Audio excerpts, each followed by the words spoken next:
Okay, sir. A very good morning to one and all, and thanks for joining us for today's webinar. Before we proceed, a humble request from one and all, please kindly mute your audio, turn off your camera, and please don't present yourself. Thank you. ಶುಭ ಮುಂಜಾನೆ, ಎಲ್ಲರಿಗೂ ಆದರದ ಸ್ವಾಗತ. ಸರ್ಕಾರಿ ಪ್ರಥಮ ದರ್ಜೆ college ಹಾಗೂ ಸ್ನಾತಕೋತ್ತರ ಅಧ್ಯಯನ ಕೇಂದ್ರ ತೆಂಕನಡಿಯೂರು, ಉಡುಪಿ. ಈ ದಿನ ನಾವು ನಮ್ಮ ಕಾಲೇಜಿನಲ್ಲಿ ಇತಿಹಾಸ ವಿಭಾಗದ ಆಶ್ರಯದಲ್ಲಿ ನಡೆಯುತ್ತಿರುವಂತಹ ರಾಜ್ಯ ಮಟ್ಟದ ವೆಬಿನಾರ್ ಕ್ರಿಟಿಕ್ ಆನ್ ಸಬಾಲ್ಟನ್ ಸ್ಟಡೀಸ್ ಅಥವಾ ಸಬಾಲ್ಟನ್ ಅಧ್ಯಯನದ ವಿಮರ್ಶೆ ಎಂಬ ವಿಷಯದ ವೆಬಿನಾರ್ಗೆ ಸಮಾವೇಶಗೊಂಡಿದ್ದೇವೆ. ಸಬಾಲ್ಟನ್ ಅಧ್ಯಯನ 1980ರ ದಶಕದ ನಂತರ ಭಾರತ ಚರಿತ್ರೆ ಲೇಖನ ಶಾಸ್ತ್ರದಲ್ಲಿ ಹುಟ್ಟಿಕೊಂಡ ಒಂದು ಹೊಸ ಪಂಥ. ಎಂದರೆ ಇದು ಈಗಾಗಲೇ ಒಪ್ಪಿತವಾಗಿರುವ ಚರಿತ್ರೆಗಿಂತ ಭಿನ್ನವಾದ ರೀತಿಯಲ್ಲಿ ಚರಿತ್ರೆಯನ್ನು ನೋಡುವ ಉದ್ದೇಶ ಹೊಂದಿದೆ. ಕೆಳಸ್ತರದ ಸಂಸ್ಕೃತಿಯ ವಿಶ್ಲೇಷಣೆ ಈ ಪಂಥದ ಮುಖ್ಯ ಉದ್ದೇಶ ಮತ್ತು ಅಧ್ಯಯನದ ವಸ್ತು. ಈ ನೆಲೆಯಲ್ಲಿ ಈ ವಿಷಯದ ಬಗ್ಗೆ ಮಾತನಾಡಲು ನಾವು ಆಹ್ವಾನಿಸಿದ ಸಂಪನ್ಮೂಲ ವ್ಯಕ್ತಿ ಪ್ರೊಫೆಸರ್ ವಿಜಯ್ ಪುಣಚ ತಂಬಂಡ ಇವರು ಕರ್ನಾಟಕದ ನಮ್ಮ ನಾಡಿನ ಹೆಮ್ಮೆಯಾದಂತಹ ಕನ್ನಡ ವಿಶ್ವವಿದ್ಯಾನಿಲಯ ಹಂಪಿ ಇಲ್ಲಿನ ಚರಿತ್ರೆ ವಿಭಾಗದಲ್ಲಿ ಪ್ರಾಧ್ಯಾಪಕರಾಗಿರುತ್ತಾರೆ ಮತ್ತು ಶ್ರೀಯುತರು ಸಬಾಲ್ಟನ್ ಅಧ್ಯಯನದಲ್ಲಿ ಸಾಕಷ್ಟು ಪರಿಣಿತರೂ ಹೌದು. ಚರಿತ್ರೆ ವಿಷಯಕ್ಕೆ ಬಂದಾಗ ನಮ್ಮ ರಾಜ್ಯ ಗುರುತಿಸುವಂತಹ ಕೆಲವೇ ಮಂದಿ ಪ್ರಮುಖ ಇತಿಹಾಸಕಾರರಲ್ಲಿ ಶ್ರೀಯುತರು ಒಬ್ಬರು. ಬಹುಶಃ ಸಬಾಲ್ಟನ್ ಅಧ್ಯಯನದ ಬಗ್ಗೆ ನಿರರ್ಗಳವಾಗಿ ಮಾತನಾಡುವಂತಹ ಚರಿತ್ರೆಕಾರರಲ್ಲಿ ವಿಜಯ್ ಅವರು ಬಹಳ ಅಪರೂಪದ ವ್ಯಕ್ತಿ ಎಂದು ಹೇಳಿದರೆ ತಪ್ಪಾಗಲಾರದು. ಇವರನ್ನು ಔಪಚಾರಿಕವಾಗಿ ಸ್ವಾಗತಿಸುತ್ತಾ ಹಾಗೆ ನಮ್ಮ ಜೊತೆ ಈ ಕಾರ್ಯಕ್ರಮದಲ್ಲಿ ನಮ್ಮ ಕಾಲೇಜಿನ ಪ್ರಾಂಶುಪಾಲರು ಹಾಗೂ ಮುಖ್ಯಸ್ಥರು ಆಗಿರುವಂತಹ ಪ್ರೊಫೆಸರ್ ಬಾಲಕೃಷ್ಣ ಎಸ್ ಹೆಗಡೆ ಅವರು ಇದ್ದಾರೆ. ನಮ್ಮ ಎಲ್ಲ ಚಟುವಟಿಕೆಗಳಿಗೆ ಸರ್ವತೋಮುಖವಾಗಿ ಸಹಾಯವನ್ನು ಮಾಡುತ್ತಾ ನಮ್ಮನ್ನು ಪ್ರೋತ್ಸಾಹಿಸುತ್ತಾ ಹುರಿದುಂಬಿಸುತ್ತಿರುವ ನಮ್ಮ ಕಾಲೇಜಿನ ಮುಖ್ಯಸ್ಥರ ಉಪಸ್ಥಿತಿಯನ್ನು ಗುರುತಿಸುತ್ತಾ ಅದೇ ರೀತಿಯಾಗಿ ವೆಬಿನಾರ್ನಲ್ಲಿ ಭಾಗವಹಿಸಿರುವ ಎಲ್ಲ ಶೈಕ್ಷಣಿಕ ಆಸಕ್ತರು, ಇತಿಹಾಸ ವಿದ್ಯಾರ್ಥಿಗಳು ಮತ್ತು ಎಲ್ಲರನ್ನು ಕೂಡ ಅವರ ಉಪಸ್ಥಿತಿಯನ್ನು ಗುರುತಿಸುತ್ತಾ ಆರಂಭದಲ್ಲಿ ಈ ಕಾರ್ಯಕ್ರಮ ಆರಂಭಿಸುವ ಮೊದಲು ಇಲ್ಲಿರುವಂತಹ ಎಲ್ಲರನ್ನು ಸ್ವಾಗತಿಸಲು ಹಾಗೂ ಪ್ರಾಸ್ತಾವಿಕ ಮಾತುಗಳನ್ನಾಡಲು ನಮ್ಮ ಕಾಲೇಜಿನ ಇತಿಹಾಸ ವಿಭಾಗದ ಮುಖ್ಯಸ್ಥರು ಹಾಗೂ ಐಕ್ಯುಎಸಿ ಸಂಚಾಲಕರಾದ ಡಾಕ್ಟರ್ ಸುರೇಶ್ ರೈಕೆ ಇವರನ್ನು ಆಹ್ವಾನಿಸುತ್ತಿದ್ದೇನೆ. Over to you, sir. Thank you, madam. Thank you. Good morning to everybody. ಎಲ್ರಿಗೂ ನಮಸ್ತೆ. ಈ ದಿನ ಈಗಾಗಲೇ ಹೇಳಿದ ಹಾಗೆ ನಾವು ಸಮಾವೇಶಗೊಂಡದ್ದು ನಮ್ಮ ಕಾಲೇಜಿನ ಇತಿಹಾಸ ಸ್ನಾತಕೋತ್ತರ ಅಧ್ಯಯನ ವಿಭಾಗದ ಆಶ್ರಯದಲ್ಲಿ ಮತ್ತು ಐಕ್ಯುಎಸಿಯ ಜೊತೆ ಸೇರಿ ಎ ಕ್ರಿಟಿಕ್ ಆನ್ ಸಬಾಲ್ಟನ್ ಸ್ಟಡೀಸ್ ಎಂಬ ವಿಷಯದ ಸೆಮಿನಾರಿಗೆ ಸಂಪನ್ನಗೊಂಡಿದ್ದೇವೆ. ಆರಂಭದಲ್ಲಿ ನಮ್ಮ ಪ್ರಾಂಶುಪಾಲರು ಮತ್ತು ಸಂಪನ್ಮೂಲ ವ್ಯಕ್ತಿಗಳ ಉಪಸ್ಥಿತಿಯನ್ನು ಅತ್ಯಂತ ಗೌರವದಿಂದ ಗಮನಿಸುತ್ತಾ ಇಂದಿನ ಸಂಪನ್ಮೂಲ ವ್ಯಕ್ತಿಗಳನ್ನು ಸಂಕ್ಷಿಪ್ತವಾಗಿ ಪರಿಚಯ ಮಾಡಲಿಕ್ಕೆ ಮತ್ತು ಸ್ವಾಗತ ಮಾಡಲಿಕ್ಕೆ ಬಯಸ್ತಾ ಇದ್ದೇನೆ. ಪ್ರೊಫೆಸರ್ ವಿಜಯ್ ಪುಣಚ ತಮಂಡ ಮತ್ತು ವೈಯಕ್ತಿಕವಾಗಿ ಹೇಳೋದಾದ್ರೆ ನನ್ನ ಒಡನಾಟ ಕಳೆದ 28 ವರ್ಷಗಳದು. ನಮ್ಮದೇ ಆದಂತಹ ಯೂನಿವರ್ಸಿಟಿ ಮಂಗಳೂರು ವಿಶ್ವವಿದ್ಯಾಲಯದಲ್ಲಿ ಸ್ನಾತಕೋತ್ತರ ಹಾಗೂ PhD ವಿದ್ಯಾಭ್ಯಾಸವನ್ನು ಪಡೆದವರು. ಪ್ರೊಫೆಸರ್ ವಿಜಯ್ ರವರು ಕನ್ನಡ ವಿಶ್ವವಿದ್ಯಾಲಯ ಹಂಪಿಯಲ್ಲಿ 1992ರಲ್ಲಿ ಆರಂಭವಾದಂತಹ ಚರಿತ್ರೆ ವಿಭಾಗದಲ್ಲಿ ಪ್ರಸ್ತುತ ಪ್ರೊಫೆಸರ್ ಆಗಿ ಕಾರ್ಯನಿರ್ವಹಿಸ್ತಾ ಇದ್ದಾರೆ. ಈ ವಿಭಾಗದಲ್ಲಿ ಆರಂಭದಿಂದಲೇ ಚರಿತ್ರೆಯನ್ನು ಜನಮುಖಿ ನೆಲೆಯಲ್ಲಿ ಸಂಶೋಧನೆ ನಡೆಸುವಂತಹ ಹಾಗೂ ಪರ್ಯಾಯ ಚರಿತ್ರೆಯನ್ನು ಹೊಸ ಮಾದರಿಗಳ ಮೂಲಕ ಕಟ್ಟುವ ಪ್ರಯತ್ನವನ್ನು ಪ್ರೊಫೆಸರ್ ವಿಜಯ್ ಅವರು ನಿರಂತರವಾಗಿ ಮಾಡಿಕೊಂಡು ಬರ್ತಾ ಇದ್ದಾರೆ. ಗತವನ್ನು ಕೇವಲ ಸಂಭ್ರಮದಿಂದ ಸ್ವೀಕರಿಸುವ, ವೈಭವದಿಂದ ಕೆಲವು ತೀರ್ಮಾನಗಳನ್ನು ನೀಡಿ ಮುಗಿಸುವ ಮಿತಿಗಳಿಗೆ ಶ್ರೀಯುತರ ಅಧ್ಯಯನ ಕಾರ್ಯ ಮೀಸಲಾಗಿಲ್ಲ. ಅವರ ಪ್ರಮುಖ ಅಧ್ಯಯನ ಕ್ಷೇತ್ರಗಳೆಂದರೆ ಆಧುನಿಕ ಭಾರತ, ಚರಿತ್ರೆ ಲೇಖನ ಶಾಸ್ತ್ರ, ವಸಾಹತೋತ್ತರ ಅಧ್ಯಯನ ಅಥವಾ ಪೋಸ್ಟ್ ಕೊಲೋನಿಯಲ್ ಸ್ಟಡೀಸ್, ವಸಾಹತೋತ್ತರ ಕೂರ್ಗ್, ಕೊಲೋನಿಯಲ್ ಮತ್ತು post colonial history, modern Karnataka, subaltern studies, study of land tenures and land reforms in Coorg ಇತ್ಯಾದಿ. ಶ್ರೀಯುತರು ಅನೇಕ ಅಂತಾರಾಷ್ಟ್ರೀಯ ಹಾಗೂ ರಾಷ್ಟ್ರೀಯ ಮಟ್ಟದ ಸಂಯೋಜನೆಯನ್ನು ಹೊಂದಿದಂತಹ ಸಂಸ್ಥೆಗಳೊಂದಿಗೆ ಕೆಲಸ ಮಾಡಿದ್ದಾರೆ. ಅವುಗಳಲ್ಲಿ ಪ್ರಮುಖವಾದವುಗಳನ್ನು ನಾನು ಇಲ್ಲಿ ಪ್ರಸ್ತಾಪಿಸಲೇಬೇಕು. ವಿಜಯ್ ಅವರು 1996 ಮತ್ತು 1990 ಅವಧಿಯಲ್ಲಿ ಪಾಂಡಿಚೇರಿಯ ಫ್ರೆಂಚ್ ಇನ್ಸ್ಟಿಟ್ಯೂಟ್ ನ ಮೂಲಕ ಮೆಕಾರ್ಥರ್ ಹಾಗೂ ಯುನೆಸ್ಕೋ ಅನುದಾನಿತ ಯೋಜನೆಯಾದಂತಹ mountain biodiversity of western Ghats ಎಂಬ ಮಲ್ಟಿ ಡಿಸಿಪ್ಲಿನರಿ ಪ್ರಾಜೆಕ್ಟ್ ನಲ್ಲಿ ಸೋಷಿಯಲ್ ಸೈಂಟಿಸ್ಟ್ ಆಗಿ ಕರ್ತವ್ಯ ನಿರ್ವಹಿಸಿದ್ದಾರೆ. ಅಲ್ಲದೆ 2000 ಮತ್ತು 2001ರಲ್ಲಿ ಬ್ರಿಟನ್ ಆಕ್ಸ್ಫರ್ಡ್ ವಿಶ್ವವಿದ್ಯಾಲಯದ ಸಂಯೋಜನೆಗೊಳಪಟ್ಟಂತಹ ಸೈಂಟ್ ಆಂಟನಿ ಕಾಲೇಜ್ನ ಸೌತ್ ಏಷ್ಯನ್ ಸ್ಟಡೀಸ್ ಎಂಬ ಅಧ್ಯಯನ ಕೇಂದ್ರದಲ್ಲಿ ಕಾಮನ್ವೆಲ್ತ್ ಫೆಲೋಶಿಪ್ ನಲ್ಲಿ ಪೋಸ್ಟ್ ಡಾಕ್ಟರ್ ಅಧ್ಯಯನವನ್ನು on separatist and anti separatist movements in Coorg south India ಎಂಬ ವಿಷಯದಲ್ಲಿ ಯಶಸ್ವಿಯಾಗಿ ಮಾಡಿದ್ದಾರೆ. ಅಲ್ಲದೆ 2005 ಮತ್ತು 2006ರಲ್ಲಿ ಭಾರತ ಸರ್ಕಾರದ ದ್ವಿತೀಯ ಆಡಳಿತ ಸುಧಾರಣಾ ಆಯೋಗದಲ್ಲಿ ಸಂಶೋಧನಾ ಯೋಜನೆಯಲ್ಲಿ ಕರ್ತವ್ಯ ನಿರ್ವಹಿಸಿದಂತಹ ಇವರು ಆನ್ ಇಂಟರ್ವೆನ್ಷನ್ ಆಫ್ ನಕ್ಸಲಿಸಂ ಇನ್ ಕರ್ನಾಟಕ ಎಂಬ ವಿಷಯದ ಮೇಲೆ ವಿಶೇಷ ಅಧ್ಯಯನ ಮಾಡಿದ್ದಾರೆ. 2006 ಮತ್ತು 2010 ಅವಧಿಯಲ್ಲಿ 5ರಿಂದ 10ನೇ ತರಗತಿಯವರೆಗಿನ ಸಮಾಜ ವಿಜ್ಞಾನಗಳ ಪಠ್ಯಪುಸ್ತಕಗಳ ಸಮಿತಿಯ ಚೇರ್ಪರ್ಸನ್ ಆಗಿ ಕೂಡ ಕಾರ್ಯನಿರ್ವಹಿಸಿದ್ದಾರೆ.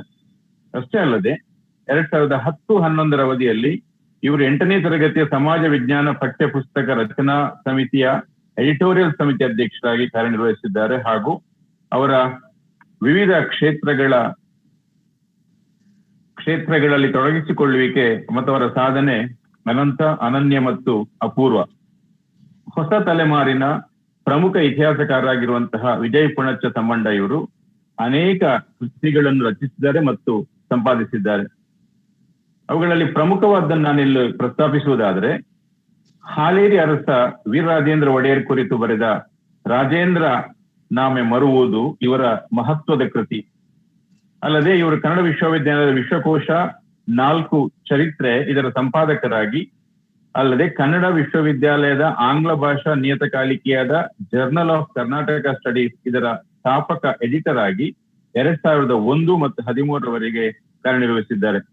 ಇದು ನಮಗೆ ಯಾಕೆ ಪ್ರಸ್ತುತ ಅಂತ ಹೇಳಿದ್ರೆ, ಇಲ್ಲಿ ಚರಿತ್ರೆ ಎನ್ನುವ ವಿಚಾರದ ಬುನಾದಿಯಿಂದ ಚರಿತ್ರೆಯು ಬೇರೆ ಬೇರೆ ಕಾಲಘಟ್ಟಗಳಲ್ಲಿ ಕಂಡುಕೊಂಡಂತಹ ಏರಿಳಿತಗಳನ್ನು ಬಹಳ ಕೂಲಂಕುಷವಾಗಿ ವಿವರಿಸುತ್ತದೆ. ಇಂದಿನ ವೆಬಿನಾರ್ನ ವಿಷಯವಾದಂತಹ a critique on subaltern studies, ಇದರ ಬಗ್ಗೆ ವಿಶೇಷ ಅಧ್ಯಯನವನ್ನು ನಡೆಸಿದಂತಹ ಇವರು ಇಂದು ಮಾತಾಡ್ಲಿಕ್ಕೆ ಮತ್ತು ಅವರ ಉಪಸ್ಥಿತಿ ಅತ್ಯಂತ ಪ್ರಸ್ತುತ ಅಂತ ನಾನು ಭಾವಿಸ್ತೇನೆ. ಸಬಾಲ್ಟರ್ನ್ ಅಧ್ಯಯನದ ಬಗ್ಗೆ ಅವರ ಪ್ರಮುಖ ಕೃತಿಗಳೆಂದರೆ ಕೆಳವರ್ಗದ ಪ್ರತಿಭಟನೆ, ಸಬಾಲ್ಟರ್ನ್ ಸ್ಟಡೀಸ್, ಬರವಣಿಗೆ ಕ್ರಮ ಮತ್ತು ವಿಮರ್ಶೆ, ವರ್ಗದಿಂದ ಸಂಸ್ಕೃತಿಯೆಡೆಗೆ ಸಬಾಲ್ಟರ್ನ್ ಅಧ್ಯಯನ, ಮಾರ್ಕ್ಸಿಸ್ಟ್ ಮತ್ತು ಮಾರ್ಕ್ಸಿಸ್ಟೇತರ ವಿಮರ್ಶೆಗಳು, ಹಳಮೆ ಮೌಖಿಕ ಆಕಾರಗಳು ಕಟ್ಟಿಕೊಡುವ ಕನ್ನಡ ಕೊಡಗು ತುಳುನಾಡಿನ ಅಧ್ಯಯನ, ಅಲ್ಲದೆ ರೈತ ಚಳುವಳಿಗಳು. ಇಷ್ಟೇ ಅಲ್ಲದೆ ಕನ್ನಡ ವಿಶ್ವವಿದ್ಯಾಲಯ ಹಂಪಿ ಪ್ರಕಟಪಡಿಸಿದಂತ ಅನೇಕ ಚರಿತ್ರೆ ಸಂಪುಟಗಳ ಸಂಪಾದಕರಾಗಿ ಕೂಡ ಕೆಲಸ ಮಾಡಿದ್ದಾರೆ. ಅಲ್ಲದೆ ಇಂಡಿಕಾ, ಅರ್ಥ, Indian history Congress proceedings, Karnataka history Congress proceedings ಗಳಲ್ಲಿ ಅನೇಕ ಮೌಲ್ಯಾಧಾರಿತವಾದಂತಹ ಉಪನ್ಯಾಸಗಳನ್ನು ಮತ್ತು ಲೇಖನಗಳನ್ನು ಮಂಡಿಸಿದ್ದಾರೆ ಮತ್ತು ಪ್ರಕಟಿಸಿದ್ದಾರೆ. ಹೀಗೆ ಅವರ ಕಾರ್ಯಕ್ಷೇತ್ರ ಹಾಗೂ ಸಾಧನೆಗಳ ಪಟ್ಟಿಯನ್ನು ಹೇಳ್ತಾ ಹೋದರೆ ಅದು ದೊಡ್ಡ ನೆರೇಟಿವ್ ಆಗುತ್ತೆ. ಹಾಗಾಗಿ ಸಂಕ್ಷಿಪ್ತವಾಗಿ ಹೇಳಿದ್ದಕ್ಕೆ ಅವರಲ್ಲಿ ಕ್ಷಮೆಯನ್ನು ಕೇಳುತ್ತಾ ಅವರನ್ನು ಈ ಕಾರ್ಯಕ್ರಮಕ್ಕೆ ಅತ್ಯಂತ ಗೌರವದಿಂದ ಸ್ವಾಗತಿಸುತ್ತೇನೆ. Welcome sir. ನಮ್ಮ ಇಂದಿನ ಕಾರ್ಯಕ್ರಮದ ಲೀಡರ್ಶಿಪ್ ವಹಿಸಿದವರು ನಮ್ಮ ಕಾಲೇಜಿನ ಪ್ರಾಂಶುಪಾಲರು. ಬಹುಶಃ ಪದೇ ಪದೇ ನಾನು ಹೇಳ್ತಾ ಇದ್ದೇನೆ, ನಮ್ಮ ಪ್ರಾಂಶುಪಾಲರ ಪಾತ್ರ ಕಳೆದ 5 ವರ್ಷಗಳಿಂದ ನಮ್ಮ ಕಾಲೇಜಿನಲ್ಲಿ ಎಷ್ಟು ಪ್ರಮುಖ ಅಂತ ಹೇಳಿ. ಸೊ ಒಂದೊಂದ್ಸಲ ಕೇಳುವವರಿಗೆ ಕ್ಲೀಶೆ ಅಂತ ಅನಿಸಿದ್ರು ಕೂಡ ಅದನ್ನ ನಾವು ಹೇಳಲೇಬೇಕಾಗುತ್ತೆ. ಯಾಕಂದ್ರೆ ಒಳ್ಳೆಯ ವಿಚಾರಗಳನ್ನ ಅನೇಕ ಸಲ ಹೇಳಿದ್ರೆ ಮಾತ್ರ ಅದು ಜನರಲ್ಲಿ ನೆನಪುಳಿಯುವುದು.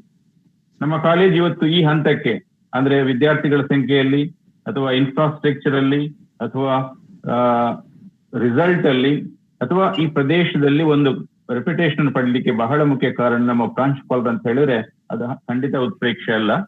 ಈ ಕಾರ್ಯಕ್ರಮಕ್ಕೂ ಕೂಡ ಅಂದ್ರೆ ನಾವು ಹಿಂದೆ ಮಾಡಿದಂತ ಅನೇಕ ವೆಬಿನಾರ್ಗಳಿಗೂ ಮತ್ತು ಎಲ್ಲಾ ಕಾರ್ಯಕ್ರಮಗಳಿಗೂ ನಮ್ಮನ್ನು ಬೆನ್ನು ತಟ್ಟಿ ಪ್ರೋತ್ಸಾಹಿಸುತ್ತಿರುವವರು ನಮ್ಮ ಪ್ರೀತಿಯ ಪ್ರಾಂಶುಪಾಲರು.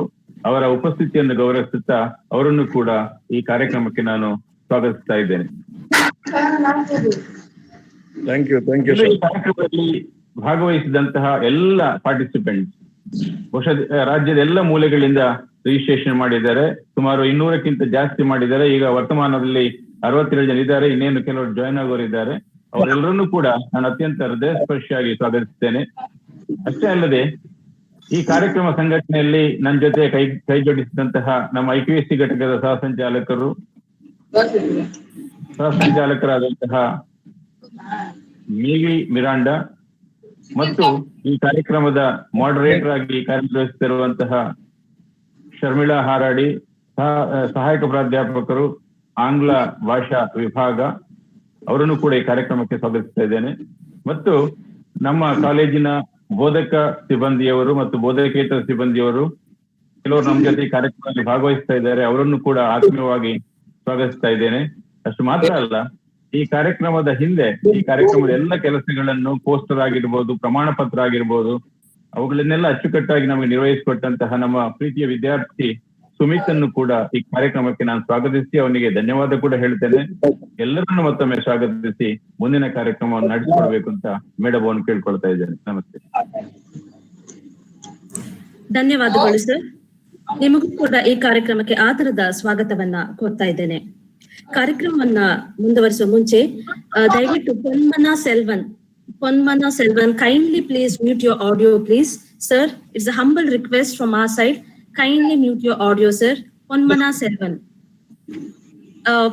ಕಾರ್ಯಕ್ರಮ ಮುಂದುವರಿಸುತ್ತಾ ಇದೀಗ ನಮ್ಮ ಕಾಲೇಜಿನ ಪ್ರಾಂಶುಪಾಲರು ಹಾಗೂ ಮುಖ್ಯಸ್ಥರಾದ ಪ್ರೊಫೆಸರ್ ಬಾಲಕೃಷ್ಣ ಎಸ್ ಹೆಗಡೆ ಇವರನ್ನು ಆರಂಭಿಕ ಮಾತುಗಳನ್ನಾಡಲು ವಿನಂತಿಸಿಕೊಳ್ತಾ ಇದ್ದೇನೆ. Over to you sir.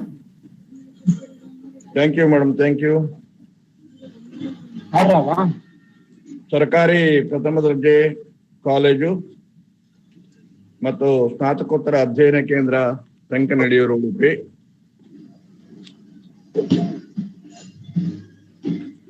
ಈ ಕಾಲೇಜಿನ ಇಂಟರ್ನಲ್ ಕ್ವಾಲಿಟಿ ಅಶ್ಯೂರೆನ್ಸ್ ಸೆಲ್ ಮತ್ತು post graduate department of history ಅವರ ಜಂಟಿಯಾಗಿ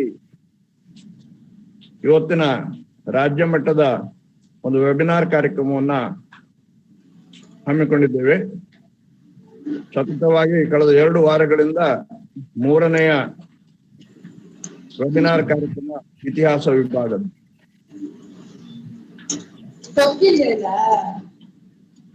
ಇಂದಿನ ಈ ಒಂದು ವೆಬಿನಾರ್ ಕಾರ್ಯಕ್ರಮಕ್ಕೆ ಗೌರವಾನ್ವಿತ ಸಂಪನ್ಮೂಲ ವ್ಯಕ್ತಿಗಳು, ಇತಿಹಾಸ ತಜ್ಞರು ಮತ್ತು ಇವತ್ತಿನ ವಿಷಯದಲ್ಲಿ ಬಹಳಷ್ಟು ಅಧ್ಯಯನ ಮಾಡಿದಂತ ಗೌರವಾನ್ವಿತ ಡಾಕ್ಟರ್ ವಿಜಯ ತಮ್ಮಂಡ ಪೊಣಚ್ಚ ಸರ್ ಅವರನ್ನ ಮತ್ತೊಮ್ಮೆ ಕಾಲೇಜಿನ ಪರವಾಗಿ ಹೃದಯಪೂರ್ವಕವಾಗಿ ಗೌರವಾನ್ವಿತವಾಗಿ ಸ್ವಾಗತಿಸ್ತಾ ಇದ್ದೇನೆ. ಹಾಗೆ ಈ ಕಾರ್ಯಕ್ರಮದ ರೂವಾರಿ ಡಾಕ್ಟರ್ ಸುರೇಶ್ ರೈ ಅವರು. ಒಂದು ಸಂಸ್ಥೆ ಬೆಳಿಬೇಕಾದ್ರೆ ಆ ಸಂಸ್ಥೆಯಲ್ಲಿ ಪ್ರಾಂಶುಪಾಲರೊಬ್ಬರ ಜೊತೆಗೆ ಅಲ್ಲಿರುವಂತ ಪ್ರಾಧ್ಯಾಪಕ ಒಟ್ಟಿಗೆ ಸೇರಿ ದುಡಿದ್ರೆ ಆ ಸಂಸ್ಥೆಗೆ ಒಳ್ಳೆ ಹೆಸರು ಬರ್ತದೆ ಅನ್ನೋದಕ್ಕೆ ಕಳೆದ 5 ವರ್ಷಗಳಲ್ಲಿ ನಾವು ಎಲ್ಲರನ್ನ ಒಟ್ಟಿಗೆ ಸೇರಿಸ್ಕೊಂಡು ಮಾಡಿರುವಂತ ಒಂದು ಕೆಲಸ ಅಂತ ನಾನು ಭಾವಿಸ್ತೇನೆ. ಉಡುಪಿ ಜಿಲ್ಲೆಯ ಪ್ರಸ್ತುತ ಲೀಡ್ ಕಾಲೇಜ್ ಆಗಿ ಉಡುಪಿ ಜಿಲ್ಲೆಯ ಸ್ನಾತಕೋತ್ತರ ವಿಭಾಗಗಳಲ್ಲಿ ಕಳೆದ 12 ವರ್ಷಗಳ 29 ರ್ಯಾಂಕ್ಗಳನ್ನ ಪಡೆದು ಎಲ್ಲ ಅತ್ಯುತ್ತಮ ಸರಾಸರಿ ಫಲಿತಾಂಶ 93% ಅನ್ನ ಪಡೆದು 27 ವರ್ಷಗಳ ಇತಿಹಾಸದಲ್ಲಿ ಪ್ರಥಮ ಬಾರಿಗೆ 1066 ಅಂದ್ರೆ 1000ಕ್ಕಿಂತಲೂ ಜಾಸ್ತಿ ವಿದ್ಯಾರ್ಥಿಗಳನ್ನ ಹೊಂದುವಂತೆ ಮಾಡ್ಲಿಕ್ಕೆ ನನ್ನೆಲ್ಲ ಸಹೋದ್ಯೋಗಿಗಳ ಒಂದು ಶ್ರಮವನ್ನ ಈ ಸಂದರ್ಭದಲ್ಲಿ ನೆನೆಸ್ತಾ, ಇವತ್ತಿನ ಕಾರ್ಯಕ್ರಮದ ರೂವಾರಿ, ನನಗೆ ಸದಾ ಸ್ಫೂರ್ತಿಯನ್ನು ನೀಡ್ತಿರುವಂತ, ನನ್ನ ಎಲ್ಲ ವಿಷಯಗಳಲ್ಲಿ ನನ್ನೊಟ್ಟಿಗೆ ಸಹಕರಿಸುತ್ತಿರುವಂತ ಡಾಕ್ಟರ್ ಸುರೇಶ್ ರೈ ಅವರಿಗೆ ವಿಶೇಷವಾಗಿ ಅಭಿನಂದನೆಯನ್ನು ಸಲ್ಲಿಸಿ, ಇವತ್ತರ ಕಾರ್ಯಕ್ರಮದಲ್ಲಿ ಭಾಗವಹಿಸುವಂತ ಎಲ್ಲ ಇತಿಹಾಸದ ಪ್ರಾಧ್ಯಾಪಕರುಗಳು, ಇತಿಹಾಸದ ವಿದ್ಯಾರ್ಥಿಗಳು, ನನ್ನೆಲ್ಲ ಸಹೋದ್ಯೋಗಿ ಬಂಧುಗಳು ಮತ್ತು ಮುಖ್ಯವಾಗಿ ಇವತ್ತಿನ ಕಾರ್ಯಕ್ರಮವನ್ನು ನಿರ್ವಹಿಸುತ್ತಿರುವಂತ ಶ್ರೀಮತಿ ಶರ್ಮಿಳಾ ಹಾರಾಡಿ ಹಾಗೂ ಕಾರ್ಯಕ್ರಮದ ಸಹ ಕೋಆರ್ಡಿನೇಟರ್ ಆಗಿರುವಂತ ಶ್ರೀಮತಿ ಮೇವಿ ಮಿರಾಂಡ್ ಅವರು ಎಲ್ಲರನ್ನೂ ಕೂಡ ಮತ್ತೆ ಹೃತ್ಪೂರ್ವಕವಾಗಿ ಸ್ವಾಗತಿಸ್ತಾ ಇದ್ದೇನೆ. ನಾನು ವಾಣಿಜ್ಯ ಶಾಸ್ತ್ರದ ವಿದ್ಯಾರ್ಥಿ. ಇವತ್ತಿನ ಈ ವಿಷಯ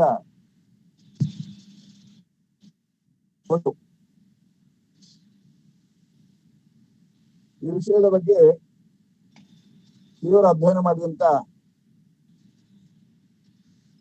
ಡಾಕ್ಟರ್ ವಿಜಯ ತಮ್ಮಂಡ ಪೊಣಚ್ಚ ಸರ್ ಅವರು ಅವರ ಅಧ್ಯಯನ, ಅವರು ನಡೆಸುವಂತಹ ಹಲವಾರು ತೀವ್ರತರವಾದಂತಹ ಅಧ್ಯಯನಗಳ ಬಗ್ಗೆ, ಲೇಖನದ ಬಗ್ಗೆ, ಅವರ ಹಲವಾರು ಪುಸ್ತಕಗಳ ಬಗ್ಗೆ ಇದೆಲ್ಲ ತಿಳ್ಕೊಳ್ಳುವಾಗ ಬಹಳ ಖುಷಿ ಆಗ್ತದೆ. ಅಂತ ಗೌರವಾನ್ವಿತರು ನಮ್ಮಲ್ಲಿ ಇವತ್ತು ಸಂಪನ್ಮೂಲ ವ್ಯಕ್ತಿಯಾಗಿ ಬಂದಿರುವಂತಹದ್ದು ನಮಗೆ ಹೆಮ್ಮೆ ಅಂತ ಈ ಸಂದರ್ಭದಲ್ಲಿ ಭಾವಿಸಿ, ಈ ವಿಷಯದ ಬಗ್ಗೆ ಹೆಚ್ಚಿನ ಮಾಹಿತಿ ನನಗೆ ಇಲ್ಲದೇ ಇದ್ರೂ ಕೂಡ ಔಪಚಾರಿಕವಾಗಿ 4 ಮಾತನಾಡೋದು ಪ್ರಸ್ತುತ ಅಂತ ಭಾವಿಸಿ, ಈ ವಿಷಯದ ಬಗ್ಗೆ ನನಗೇನು ಮಾಹಿತಿ ಇದೆ ಅದನ್ನ ಹೇಳಲಿಕ್ಕೆ ಇಷ್ಟಪಡ್ತೇನೆ. 1920ರ ದಶಕದಲ್ಲಿ ಇಟಾಲಿಯನ್ ಮಾರ್ಕ್ಸಿಸ್ಟರ ಭಿನ್ನಮತೀಯ ಧ್ವನಿಯಾಗಿ ಹೊರಬಂದ ಸಬಾಲ್ಟರ್ನರ ಅಧ್ಯಯನವು ಒಂದು ಅಧ್ಯಯನ ಶಿಸ್ತಾಗಿ ಬೃಹತ್ ಪ್ರಮಾಣದಲ್ಲಿ ಬೆಳೆದದ್ದು ಭಾರತದ ವಸಾಹತು ಕಾಲವನ್ನ ಮರುಸ್ಥಾಪಿಸಿದೆ ಎನ್ನುವುದು ಇಲ್ಲಿ ಮುಖ್ಯವಾದ ವಿಚಾರವಾಗಿದೆ. ಇಟಲಿಯಲ್ಲಿ ಆಂಟೋನಿಯೋ ಗ್ರಾನ್ಸಿಯೋ ವ್ಯಕ್ತಪಡಿಸಿದ ಸೈದ್ಧಾಂತಿಕತೆಗೆ ದಕ್ಷಿಣ ಏಷ್ಯಾದ ಸಂದರ್ಭದಲ್ಲಿ ಈ ಸೈದ್ಧಾಂತಿಕತೆ ಪ್ರಖರತೆಯನ್ನ ಖ್ಯಾತ ಚರಿತ್ರಕಾರರಾದ ರಣಜಿತ್ ಗುಹಾರ್ ಅವರು ಮತ್ತು ಅವರ ಸಂಗಡಿಗರು ಒಪ್ಪಿತವಾದಂತ ಚರಿತ್ರೆಯಲ್ಲಿ ದಾಖಲಾಗದೆ ಉಳಿದ ಕೆಳಜಾತಿ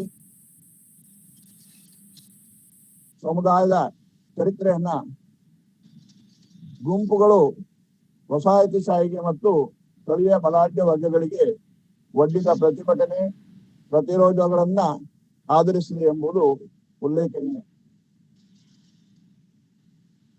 ಸಬಾಲ್ಟರ್ನ್ ಅನ್ನುವಂತಹದ್ದು ಬ್ರಿಟಿಷ್ ಆರ್ಮಿಯಲ್ಲಿ ಸಬಾರ್ಡಿನೇಟ್ ಆಗಿ ಕೆಲಸ ಮಾಡ್ತಿರುವಂತಹ ಆಫೀಸರ್ಸ್ಗಳು ಇತರ ಬಗ್ಗೆ ತೀವ್ರ ಅಧ್ಯಯನ ನಡೆಸಿದ ನಂತರ ಇತಿಹಾಸದಲ್ಲಿ ಗೊತ್ತಿರುವ ಹಾಗೆ ಇದರ ಪ್ರಸ್ತುತಿ ಅನ್ನುವಂತಹದ್ದು ಇಡೀ ಪ್ರಪಂಚದಾದ್ಯಂತ ಹರಡಿದೆ ಅಂತ ಭಾವಿಸ್ತೇನೆ.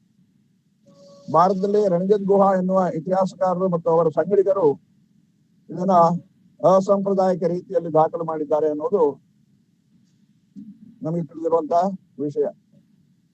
ವಸಾಹತುಶಾಹಿಗಳು ಮತ್ತು ಅದಕ್ಕೆ ಪ್ರತಿಸ್ಪರ್ಧಿ ಎಂದು ಗುರುತಿಸಿಕೊಂಡಂತಹ ಮಧ್ಯಮ ವರ್ಗದ ಹಿತಾಸಕ್ತಿಗಳು ತುಳಿತಕ್ಕೊಳಗಾದ ಸಮುದಾಯಗಳನ್ನ, ಬುಡಕಟ್ಟುಗಳನ್ನ ರಾಜಕೀಯ ಸಾಂಸ್ಕೃತಿಕ ಕೇಂದ್ರಗಳಿಂದ ದೂರ ಇಟ್ಟ ಬಗೆಗಳನ್ನ ಅಧ್ಯಯನ ಮಾಡಲು ಸುಭಾಷನ್ ಅಧ್ಯಯನಕಾರರು ಅಧ್ಯಯನ ಕ್ರಮವನ್ನ ರೂಪಿಸಿದ್ದಾರೆ. 1980ರ ದಶಕದಲ್ಲಿ ರಣಜಿತ್ ಗುಹಾರ್ ಅವರ ಕೈಗೆತ್ತಿಕೊಂಡಂತ ಸಬಾಲ್ಟರ್ನ ತೀವ್ರ ಅಧ್ಯಯನ ಯೋಜನೆ ಇಂದು ಸಮಾಜ ವಿಜ್ಞಾನಗಳಲ್ಲಿ ಮಾತ್ರವಲ್ಲದೆ ಸಾಹಿತ್ಯ ಕ್ಷೇತ್ರದಲ್ಲಿ ಕೂಡ ಪ್ರಭಾವವಾಗಿ ಬಂದಿದೆ ಅಂತ ಹೇಳಲಿಕ್ಕೆ ಬಹಳ ಸಂತೋಷ ಆಗ್ತದೆ. ಇಂತಹ ಒಂದು ವಿಷಯದ ಬಗ್ಗೆ ಇವತ್ತಿನ ಸಂಪನ್ಮೂಲ ವ್ಯಕ್ತಿಗಳಾದಂತ ಡಾಕ್ಟರ್ ವಿಜಯ ತಮ್ಮಂಡ ಪೊಣಚ್ಚ ಸರ್ ಅವರನ್ನ ಬಹಳಷ್ಟು ಇವತ್ತಿನ ನಮ್ಮ ವೆಬಿನಾರ್ ನಲ್ಲಿ ಎಲ್ಲರೂ ಕೂಡ ಮಾರ್ಗದರ್ಶನ ಮಾಡ್ಲಿಕ್ಕಿದ್ದಾರೆ, ಸಂಪೂರ್ಣವಾದ ಮಾಹಿತಿಯನ್ನು ನೀಡಲಿಕ್ಕಿದ್ದಾರೆ. ಮತ್ತೊಮ್ಮೆ ಡಾಕ್ಟರ್ ವಿಜಯ ತಮ್ಮಂಡ ಸರ್ ಅವರನ್ನ ನಮ್ಮ ಸಂಸ್ಥೆಯಿಂದ ವತಿಯಿಂದ ಈ ಕಾರ್ಯಕ್ರಮದಲ್ಲಿ ಸಂಪನ್ಮೂಲ ವ್ಯಕ್ತಿಗಳಾಗಿ ಭಾಗವಹಿಸಬೇಕಾಗಿ ಗೌರವಪೂರ್ವಕವಾಗಿ ಅವರಿಗೆ ಕೃತಜ್ಞತೆಯನ್ನು ಸಲ್ಲಿಸ್ತಾ ಭಾಗವಹಿಸಿದ ತಮ್ಗೆಲ್ಲರಿಗೂ ಕೂಡ ಒಳ್ಳೇದಾಗ್ಲಿ. ಇವತ್ತಿನ ವೆಬಿನಾರ್ ಕಾರ್ಯಕ್ರಮದಲ್ಲಿ ತಮ್ಮ ಜ್ಞಾನ ಹೆಚ್ಚಿದೆ ಅಂತ ಈ ಸಂದರ್ಭದಲ್ಲಿ ಹಾರೈಸಿ ನನ್ನ ಮಾತನ್ನು ಮುಗಿಸ್ತೇನೆ. ಧನ್ಯವಾದಗಳು. ಧನ್ಯವಾದಗಳು ಸರ್. ನಿಮ್ಮ ಹಾರೈಕೆ ನಮಗೆ ಸದಾ ಸ್ಫೂರ್ತಿ. ಇದೀಗ ನೀವೆಲ್ಲರೂ ಕಾತರದಿಂದ ಕಾಯ್ತಿರುವಂತಹ ಮುಖ್ಯ ಘಟ್ಟಕ್ಕೆ ಬಂದಿರುತ್ತೇವೆ. ಇಂದಿನ ರಾಜ್ಯ ಮಟ್ಟದ ವೆಬಿನಾರ್ನ ಸಂಪನ್ಮೂಲ ವ್ಯಕ್ತಿಯಾಗಿರುವಂತಹ ಪ್ರೊಫೆಸರ್ ವಿಜಯ್ ಪುಣಚ ತಮ್ಮಂಡ ಇವರನ್ನ ಗೌರವಪೂರ್ವಕವಾಗಿ ಚರ್ಚೆಗೆ ಆಹ್ವಾನಿಸುತ್ತಿದ್ದೇನೆ. Over to you sir.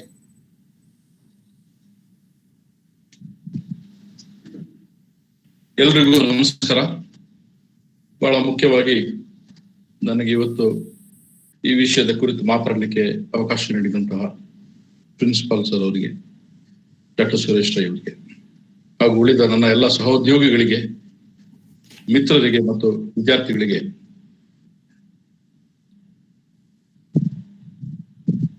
ನನ್ನ ಅಭಿನಂದನೆಗಳನ್ನ ತಿಳಿಸ್ತಾ ನನ್ನ ಕೆಲವು ವಿಚಾರಗಳನ್ನ ನಿಮ್ಮ ಮುಂದೆ ಇಡ್ಲಿಕ್ಕೆ ಪ್ರಯತ್ನ ಪಡ್ತೇನೆ. ಮೊದಲೇ ಹೇಳ್ಬಿಡ್ತೇನೆ, ನಾನು ಒಬ್ಬ ದೊಡ್ಡ ಎಕ್ಸ್ಪರ್ಟ್ ಏನಲ್ಲ. ನಾನು ನಿಮ್ಮ ತರದೇ ಒಬ್ಬ ಸಂಶೋಧನಾ ವಿದ್ಯಾರ್ಥಿ. ಸ್ವಲ್ಪ ಹಿಂದೆ ಮುಂದೆ ಇರುತ್ತೆ ಅಷ್ಟೇ. ನನಗೆ ತಿಳಿದಿರುವಂತಹ ಕೆಲವು ಮಾಹಿತಿಗಳನ್ನು ನಿಮ್ಮ ಮುಂದೆ ಇಡ್ತೇನೆ. ಇಲ್ಲಿ ಯಾವುದೇ ಒಂದು ಸ್ಕೂಲ್ ಬಗ್ಗೆ ಮಾತಾಡುವಾಗ ನಾನು ಇದೇ ಸ್ಕೂಲ್ಗೆ ಸೇರಿದವನು ಎನ್ನುವಂತಹ ಒಂದು ಪೂರ್ವಾಗ್ರಹ ಅಗತ್ಯ ಆಗಿಲ್ಲ ಅಂತ ಅಂದ್ಕೊಂಡಿದ್ದೇನೆ. ವಿಚಾರಗಳನ್ನ ಇಡುವಂಥದ್ದು ನನ್ನ ವೃತ್ತಿಪರವಾದಂತಹ ಕೆಲಸ. ಆ ಕೆಲಸ ನಾನು ಮಾಡ್ತೇನೆ. ಮತ್ತೆ ನನಗೆ ಅನಿಸಿದ ಕೆಲವು ವಿಷಯಗಳನ್ನು ಕೂಡ ಹೇಳಲಿಕ್ಕೆ ಇಷ್ಟಪಡ್ತೇನೆ. ಸಬಾಲ್ಟರ್ನ್ ಚರಿತ್ರೆ ಅಂತ ಹೇಳಿದಾಗ ಬಹಳ ಸರಿ ಅನ್ಸುತ್ತೆ, ಇದೇನು ಹೊಸದು ಅಂತೇಳಿ ಚರಿತ್ರೆ ಬರವಣಿಗೆಯಲ್ಲಿ. ಆದ್ರೆ ಇದು ಬಹಳ ಹೊಸತೇನಲ್ಲ. ಈಗಾಗಲೇ ಸುಮಾರು 40 ವರ್ಷ ಆಗಿದೆ ಈ ಚರಿತ್ರೆ ಅಧ್ಯಯನದ ಆರಂಭ ಆಗಿ. 40 ವರ್ಷ ಆದ್ರೂ ಅದಕ್ಕಿಂತ ಒಂದು 8-10 ವರ್ಷದ ಮೊದಲು ಕೆಲವು ಯುವಕರ ಗುಂಪು ಇಂಥ ಒಂದು ವಿಚಾರ ಮುಂದೆ ಇಡಬೇಕು ತಯಾರಿ ನಡೆಸ್ತಿತ್ತು.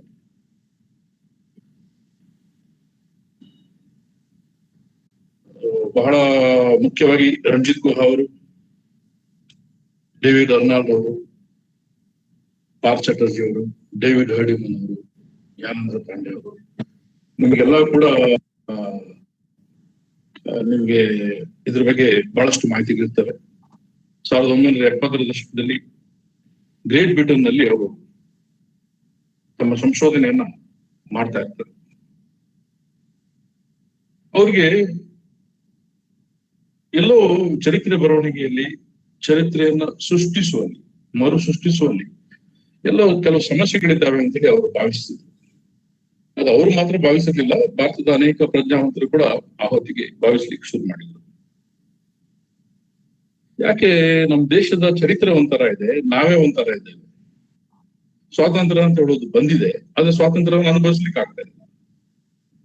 ಬಹಳ ಆದರ್ಶದೊಂದಿಗೆ ನಾವು ಒಂದು ಪೊಲಿಟಿಕಲ್ ಸಿಸ್ಟಮ್ ಡೆವಲಪ್ ಮಾಡಿದ್ವಿ, ಆದ್ರೆ ಪೊಲಿಟಿಕಲ್ ಸಿಸ್ಟಮ್ ಕಾಣ್ತಾ ಇಲ್ಲ.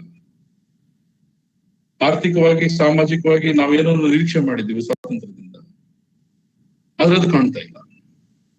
ಅದರ ಬದಲು ಸ್ವಾತಂತ್ರ್ಯ ಹೋರಾಟವನ್ನು ನಾವು ಮಾಡಿದ್ದೀವಿ ಅಂತ ಹೇಳುವಂತ ಒಂದು ಗುಂಪು ಅಥವಾ ಒಂದು ವರ್ಗ ಸ್ವಾತಂತ್ರ್ಯ ಹೋರಾಟದ ಎಲ್ಲಾ ಸಾಧನೆಗಳನ್ನು ತಮ್ಮದು ಅಂತ ಹೇಳಿ ಭಾವಿಸಿ ಇನ್ನೊಬ್ಬರು ಅದನ್ನು ಭಾವಿಸುವ ಹಾಗೆ ಮಾಡೋದ್ರಲ್ಲಿ ಶಕ್ತರಾದುದರ ಬಗ್ಗೆ ಅವರು ತೀವ್ರವಾದಂತಹ ಆಕ್ಷೇಪವನ್ನು ವ್ಯಕ್ತಪಡಿಸ್ತಾರೆ ಎನ್ನುವುದು ಬಹಳ ಮುಖ್ಯ. ಆರಂಭದಲ್ಲಿ ಇದನ್ನ ಪೋಸ್ಟ್ ಮಾರ್ಕ್ಸಿಸ್ಟ್ ಅಧ್ಯಯನ ಅಂತ ಹೇಳಿ ಕರೀತಾ ಇದ್ದೆ. ನಂತರ ಇದ್ರ ಬಗ್ಗೆ ಬರ್ತೇನೆ ನಾನು. ಆರಂಭದಲ್ಲಿ ಸಬಾಲ್ಟರ್ನ್ ಸ್ಟಡೀಸ್ ನಲ್ಲಿ ಅದರ ಛಾಯೆ ಬಹಳ ಇತ್ತು, ಮಾರ್ಕ್ಸಿಸಂ ಛಾಯೆ. ಆ ಛಾಯೆ ಅದು ಮೊದಲ 4 ವಾಲ್ಯೂಮ್ಗಳಲ್ಲಿ ಬಹಳ ನಿಚ್ಚಳವಾಗಿ ಕಂಡು ಬರ್ತಿತ್ತು ಅಂತ ಹೇಳಿ. ನಂತರ ಸಬಾಲ್ಟರ್ನ್ ಸ್ಟಡೀಸ್ ಕಾಲಾಂತರದಲ್ಲಿ ತನ್ನ ಹಾದಿಯನ್ನ ಬೇರೆ ಮಾಡ್ತದೆ. ಅದು ಆ ಕಾಲದಲ್ಲಿರತಕ್ಕಂತಹ ರಾಜಕೀಯ ಒತ್ತಡಗಳಿರ್ಬೋದು, ಸಂವೇದನೆಗಳಿರ್ಬೋದು, ಕಾರಣಗಳು ಬೇರೆ ಇರ್ಬೋದು. ಅದನ್ನು ಕೂಡ ನಾನು ಮುಂದೆ ಚರ್ಚೆಯನ್ನ ಮಾಡುವಂತೇನೆ. ಹಂಗ್ ನೋಡಕ್ ಹೋದ್ರೆ ಭಾರತದಲ್ಲಿ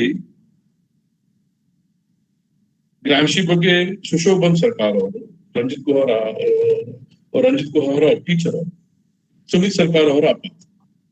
ಅವರು ಯಾದವಪುರ ಯೂನಿವರ್ಸಿಟಿ ಕೆಲಸ ಮಾಡ್ತಾರೆ.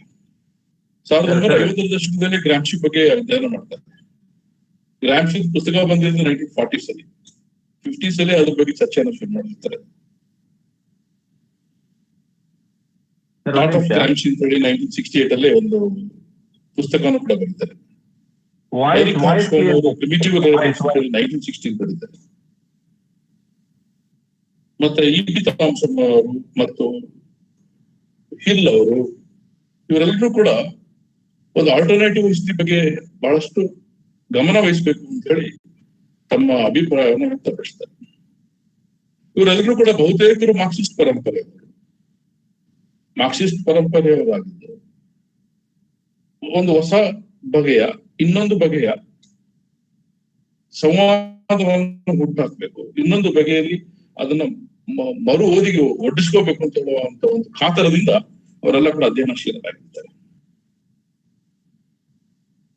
ಹೀಗಾಗಿ ಅವರೆಲ್ಲರೂ ಕೂಡ ಸಾಮಾನ್ಯ ಜನರ, ರೈತರ, ಕೆಲಸಗಾರರ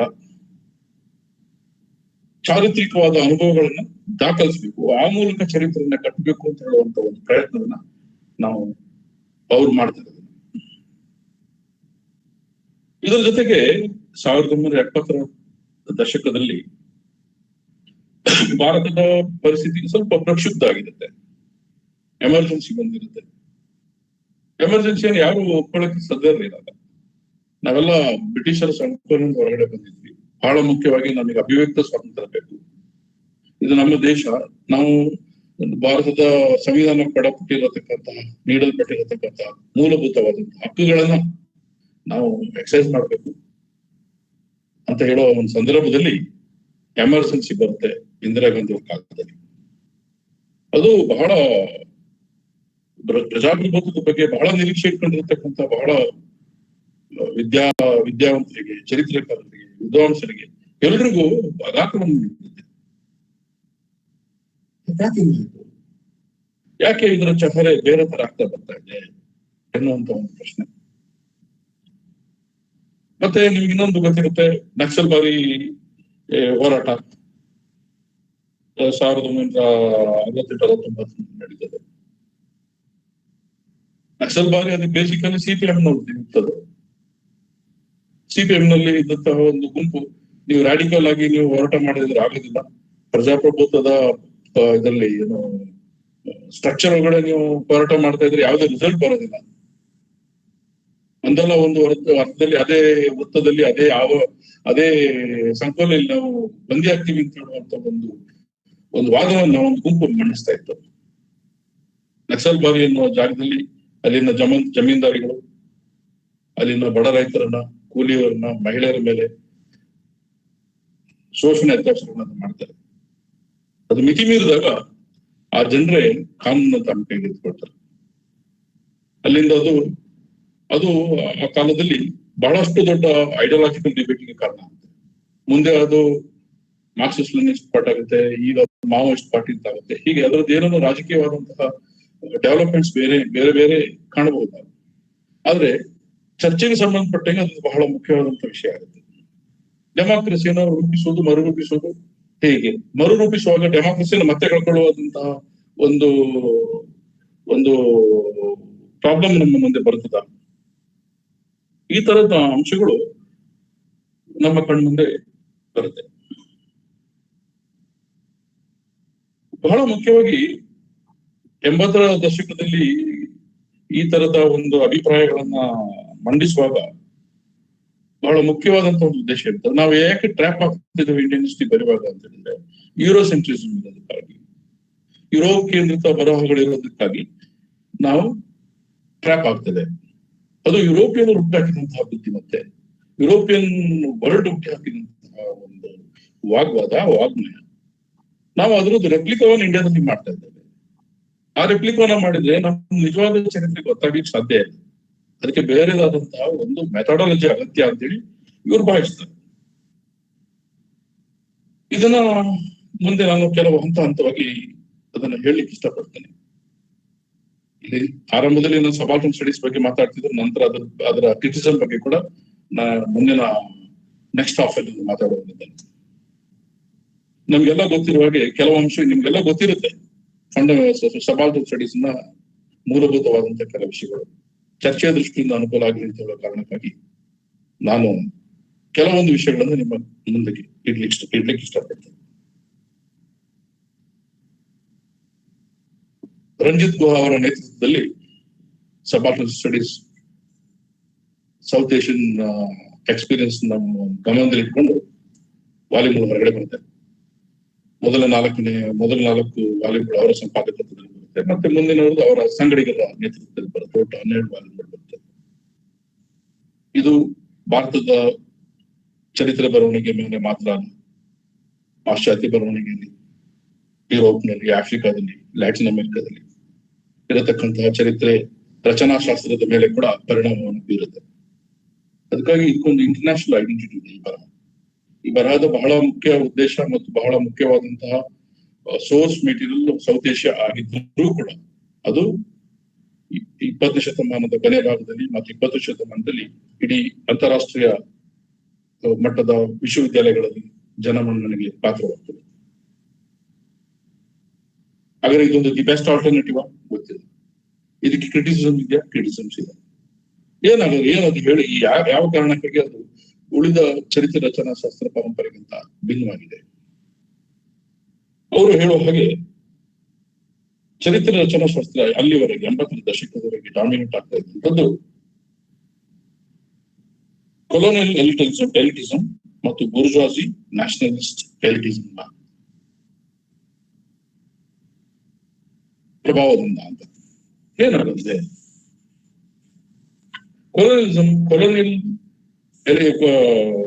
ಕೊಲೋನಿಯಲ್ ಎಲಿಟಿಸ್ಟ್ ಯಾರು? ಬಹಳ ಮುಖ್ಯವಾಗಿ British bureaucrats, British officers, British ಪಕ್ಷಪಾತಿಗಳು, ಮಿಷನರಿಗಳು, ಆ ಕಾಲದಲ್ಲಿ ಇದ್ದಂತಹ ಪ್ಲಾಂಟೇಶನ್ ನಡೆಸ್ತಾ ಇದ್ದಂತಹ ಪ್ಲಾಂಟರ್ಗಳು, ಇಂಡಸ್ಟ್ರಿಯಲಿಸ್ಟ್ಗಳು, ಇವರೆಲ್ಲರ ದೃಷ್ಟಿಕೋನವೇ ಕೊಲೋನಿಯಲ್ ಎಲಿಟಿಸ್ಟ್. ಇನ್ನೊಂದು ಮುಖ್ಯ ಡಾಮಿನೆಂಟ್ ಇಂಡಿಜಿನಸ್ ಗ್ರೂಪ್ ಅಂತ ಕರೀತೀವಿ. ಅದು ನಮ್ಮ ದೇಶಿ ಗ್ರೂಪ್. ಈ ದೇಶಿ ಗ್ರೂಪ್ ಆದ್ರೂ ಕೂಡ ಅವ್ರಿಗೆ ಇದೇ ಮಾಡಲ್ಲ. ಇದರಲ್ಲಿ ಈ ಹೊಸ ಬಗೆಯ ಹೊಸ ಪರಂಪರೆಯ ಬೂರ್ಜುವಾಸಿಗಳು ಮತ್ತೆ ಹೊಸದಾಗಿ ನಾಮಕರಣಗೊಂಡಂತಹ IAS ಗೆ ಅಥವಾ ಆಡಳಿತ ಸೇವೆಗೆ ನಾಮಕರಣಗೊಂಡಂತಹ ಹೊಸ ಜನರೇಷನ್ ನ ಭಾರತೀಯ ಅಧಿಕಾರಿಗಳು, ಊರಿನ ಮುಖ್ಯಸ್ಥರುಗಳು, ದಿವಾನ್ರು, ಈ ತರದ್ದು ಇವರೆಲ್ಲರೂ ರೂಪಿಸಿರುವಂತಹ ಒಂದು ದೃಷ್ಟಿಕೋನ. ಸೊ ನಮ್ಮ ಪೂರ್ವದ ಚರಿತ್ರೆ ಇವೆರಡು ದೃಷ್ಟಿಕೋನಗಳ ಒಂದು ಸಂವಾದದಿಂದ ರೂಪುಗೊಂಡಿದೆ. ಇದರಲ್ಲಿ ಜನಸಾಮಾನ್ಯರ ಚರಿತ್ರೆ ಇಲ್ಲ. ಇದು ಸಬಾಲ್ಟರ್ನ್ ವರ್ಗಗಳ ಅತ್ಯಂತ ದೊಡ್ಡ ಆಕ್ಷೇಪ. ಸಬಾಲ್ಟರ್ನ್ ಅಂತಿದ್ರೆ ಯಾರು? ಜನಸಾಮಾನ್ಯರು.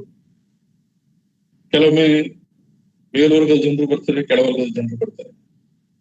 ಮೇಲ್ವರ್ಗದ ಜನರು ರೂಪಿಸಲ್ಪಟ್ಟ ಅಥವಾ ಮೇಲ್ವರ್ಗ ಜನರಿಂದ ಪ್ರಭಾವಗೊಳಪಟ್ಟ ಕೆಲವೊಮ್ಮೆ ಗುಂಪುಗಳು ಇರಬಹುದು. ಕೆಲವು ಆಂಬಿಗ್ಯುಟಿ ಇದೆ ಅಂತ ಹೇಳ್ಬಿಟ್ಟು ಕೂಡ ಇವರು ಅಭಿಪ್ರಾಯ ಪಡ್ತಾರೆ. ಇದರ ಕೆಲವು ಚರ್ಯಗಳು ಏನಿದ್ದಾವೆ, ಸ್ವರೂಪಗಳೇನಿದ್ದಾವೆ. ಈಗಾಗಲೇ ಹೇಳಿದಾಗೆ ಭಾರತದ ರಾಷ್ಟ್ರೀಯ ಹೋರಾಟಗಳೆಲ್ಲವೂ ಕೂಡ ಒಂದು ಮೇಲ್ವರ್ಗದ achievement. This is the elitist achievement. ಈ ಹೋರಾಟದಲ್ಲಿ ಬೇರೆ ಯಾವ ಪಾತ್ರ ಇಲ್ಲ, ಒಂದು ವರ್ಗದ ಪಾತ್ರ ಮಾತ್ರ ಇದೆ ಎನ್ನುವಂತಹ ಒಂದು ಬಿಂಬಿಸಿಕೊಳ್ಳುವಿಕೆ ಏನಿದೆ ಅದು ಚರಿತ್ರೆಯಲ್ಲಿ ಪ್ರಧಾನವಾಗಿ ಕಾಣ್ತದೆ. ಹಾಗಾಗಿ ಅಲ್ಲಿರೋ ಆ ಕಾಲಘಟ್ಟದಲ್ಲಿರ್ತಕ್ಕಂಥ ಸುಧಾರಣೆಗಳು, ಬ್ರಿಟಿಷ್ ಕೊಲೋನಿಯಲ್ ಅಡ್ಮಿನಿಸ್ಟ್ರೇಟರ್ಸ್ ಅವ್ರು ಮಾಡಿದ ಸುಧಾರಣೆಗಳಾಗ್ಬೋದು, ಅವರ ಪಾಲಿಸಿಗಳಾಗ್ಬೋದು, ಮೈಸೂರು ಕಾಲದಲ್ಲಿ ದಿವಾನರ ಪಾತ್ರ, ಈ ತರ ದೊರೆಗಳ ಪಾತ್ರ, ಮತ್ತೆ ಅವ್ರು ಕಟ್ಟಿಕೊಟ್ಟಂತಹ ಇನ್ಸ್ಟಿಟ್ಯೂಷನ್ ಮತ್ತೆ ಕಲ್ಚರ್ಗಳ ಬಗ್ಗೆ ಅಧ್ಯಯನ, ಇದು ಬಿಟ್ರೆ ಬೇರೆ ಇಂಡಿಯಾದಲ್ಲಿ ಏನೋ ಒಂದು ಪ್ರಶ್ನೆ ಇರ್ತಾರೆ. ಎರಡನೇದು ಇಂಡಿಯನ್ ಮೇಕಿಂಗ್ ಸಂಬಂಧಪಟ್ಟಂಗೆ ಇದು ಬಹಳ ದೊಡ್ಡ ಡಿಬೇಟ್ ಇದೆ. ನಿಮ್ಗೆ ಗೊತ್ತಿದೆ, ಬಿಪಿನ್ ಚಂದ್ರ ಅವರು ಹೇಳ್ತಾರೆ it's learning process. Nation building ಅದು learning process. As it is ಅದು ಆಗೋದೇ ಇಲ್ಲ. ಅದು ಲರ್ನಿಂಗ್ ಪ್ರೊಸೆಸ್ ಇದೆ ಅಂತ ಅದನ್ನ ಬಹಳ ಕಟುವಾಗಿ ಟೀಕೆ ಮಾಡ್ತಾರೆ. ಲರ್ನಿಂಗ್ ಪ್ರೊಸೆಸ್ ಅಲ್ಲಿ ಇರುವಂತದ್ದು ಏನಿಲ್ಲ. ಲರ್ನಿಂಗ್ ಪ್ರೊಸೆಸ್ ಅಂದ್ರೆ ಒಂದ್ second you have to give credit to the colonial masters. ಇನ್ನೊಂದು ಏನಂತಂದ್ರೆ, Excuse me, sir. May I interrupt you, sir? ಇದರ ಇಡೀ ಒಂದು ನರೇಷನ್ ಏನಿದೆ ಅದು ಫ್ರೀಡಮ್ ಮೂವ್ಮೆಂಟ್ ಅದು ನೇಟಿವ್ ಎಲೈಟ್ ಆಗಿದ್ದಾರೆ. ಈ ನೇಟಿವ್ ಎಲೈಟ್ ಅವ್ರದ್ದು ಗುಡ್ನೆಸ್ ಅನ್ನೇ ನಾವು ಹೆಚ್ಚೆಚ್ಚು ಸಂಭ್ರಮಿಸುವಂಥದ್ದು. ಅದ್ರ ಬಗ್ಗೆ ಇನ್ನೂ ಹೆಚ್ಚಿನ ಒಂದು ವಿವರಗಳು ಮುಂದೆ ಬರುತ್ತೆ ಮತ್ತು ಚರ್ಚೆಗಳು ಕೂಡ ಅದ್ರ ಬಗ್ಗೆ ನಾವು ಹೆಚ್ಚು ಮಾತಾಡ್ಬೋದು. ಇದರಲ್ಲಿ ಇರತಕ್ಕಂಥ ಪಾಸಿಟಿವ್ ಫ್ಯಾಕ್ಟರ್ಸ್ ಇಷ್ಟೆಲ್ಲದರ ನಡುವೆ ಪಾಸಿಟಿವ್ ಫ್ಯಾಕ್ಟರ್ ಅಂತ ಹೇಳಿದ್ರೆ ಒಂದು ದೇಶದ ಅಥವಾ ನಮ್ಮ ಭಾರತ ದೇಶದ ಒಂದು ಪೊಲಿಟಿಕಲ್ ಸ್ಟ್ರಕ್ಚರ್ ಬಗ್ಗೆ ನಮ್ಗೆ ಇದರಲ್ಲಿ ಒಂದು ಡೀಟೇಲ್ ಸಿಗುತ್ತೆ. ನಮ್ಗೆ ಇಲ್ಲ ನಿಮಗೆ ಅಷ್ಟು ಕೊಲೋನಿಯಲ್ ರೆಕಾರ್ಡ್ಸ್ ಗಳಾಗ್ಲಿ ಅಥವಾ ಆ ಮೂಲಕ ಒಂದು ಭಾರತವನ್ನ ನೋಡುವಂತಹ ಒಂದು ಪ್ರಯತ್ನ ಇಲ್ಲಿ ಆಗ್ತಾ ಇರ್ಲಿಲ್ಲ ಅಂತ ಹೇಳಿ ಅವರು ಹೇಳ್ತಾರೆ. ಹಾಗಾಗಿ ಅಲ್ಲಿ ನಮ್ಗೊಂದು ಸ್ಟ್ರಕ್ಚರ್ ಬಗ್ಗೆ ನಮಗೆ ಇದು ಸಿಗುತ್ತೆ. ಮತ್ತೆ ಅದ್ರ ಜೊತೆಗೆ ಅಲ್ಲಿ ಒಂದು ಮ್ಯೂಚುವಲ್ ಕೋಯಲಿಷನ್ ಮತ್ತೆ ಮ್ಯೂಚುವಲ್ ಅಪೋಸಿಷನ್ ಯಾರದು ಅಡ್ಮಿನಿಸ್ಟ್ರೇಟರ್ಸ್ ಮತ್ತು ಅವರ ಜೊತೆಗೆ ಸದಾ ಸಂಘರ್ಷದಲ್ಲಿರ್ತಕ್ಕಂತಹ ಮೇಲ್ವರ್ಗದ ಜನ. ಇದನ್ನ ಕಾಂಗ್ರೆಸ್ನ ಗಮನದಲ್ಲಿಟ್ಟುಕೊಂಡು ಬಹುತೇಕವಾಗಿ ಹೇಳಲಾಗಿದೆ. ಅಂದ್ರೆ ಮೇಲ್ನೋಟಕ್ಕೆ ಇದು ಹೇಗೆ ಅಂತ ಹೇಳಿದ್ರೆ, ಒಂದು ಕಡೆಯಿಂದ ಯುರೋಪಿಯನ್ ಇನ್ಸ್ಟಿಟ್ಯೂಷನ್ ಇರ್ತವೆ, ಯುರೋಪಿಯನ್ ಇನ್ಸ್ಟಿಟ್ಯೂಷನ್ ಹುಟ್ಟಾಗಿರತಕ್ಕಂಥ ಪೊಲಿಟಿಕಲ್ ಪಾರ್ಟೀಸ್ ಇರ್ತವೆ. ಅದು ಸ್ಟ್ರಕ್ಚರ್ ಹೇಗಿರ್ಬೇಕು ಅಂತ ಇರುತ್ತೆ. ಆ ಸ್ಟ್ರಕ್ಚರ್ ಒಳಗಡೆ ಭಾರತೀಯರೇ ಇರ್ತಾರೆ.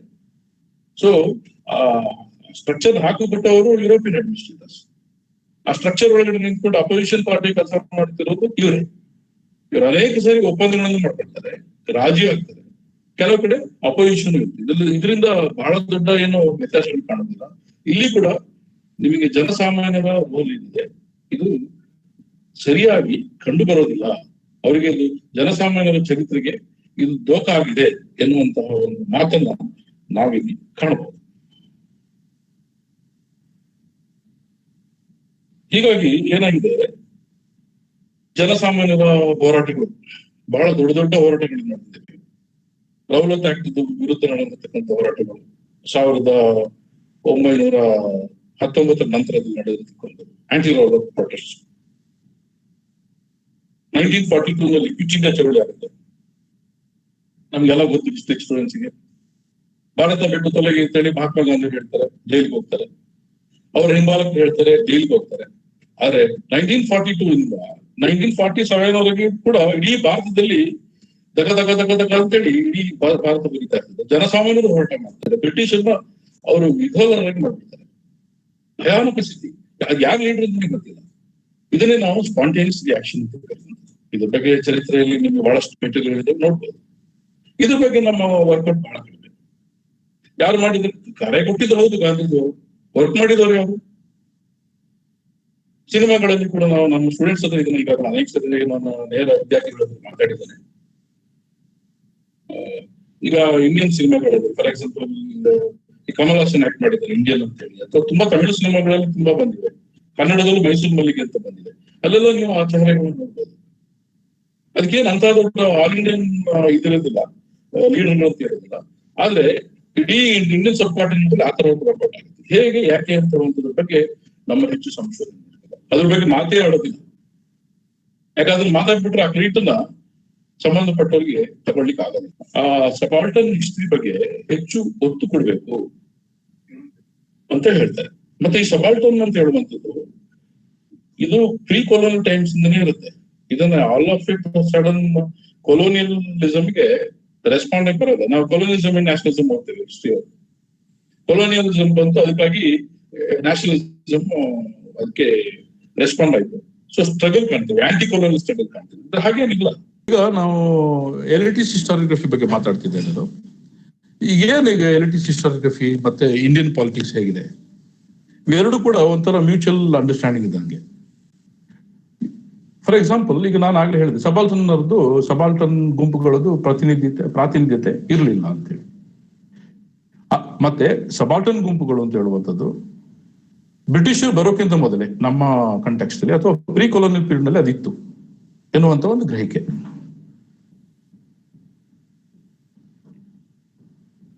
ಹಾಗಾದಾಗ ಈ ಗುಂಪುಗಳನ್ನು ಅರ್ಥ ಮಾಡಿಕೊಳ್ಳೋದು ಹೇಗೆ?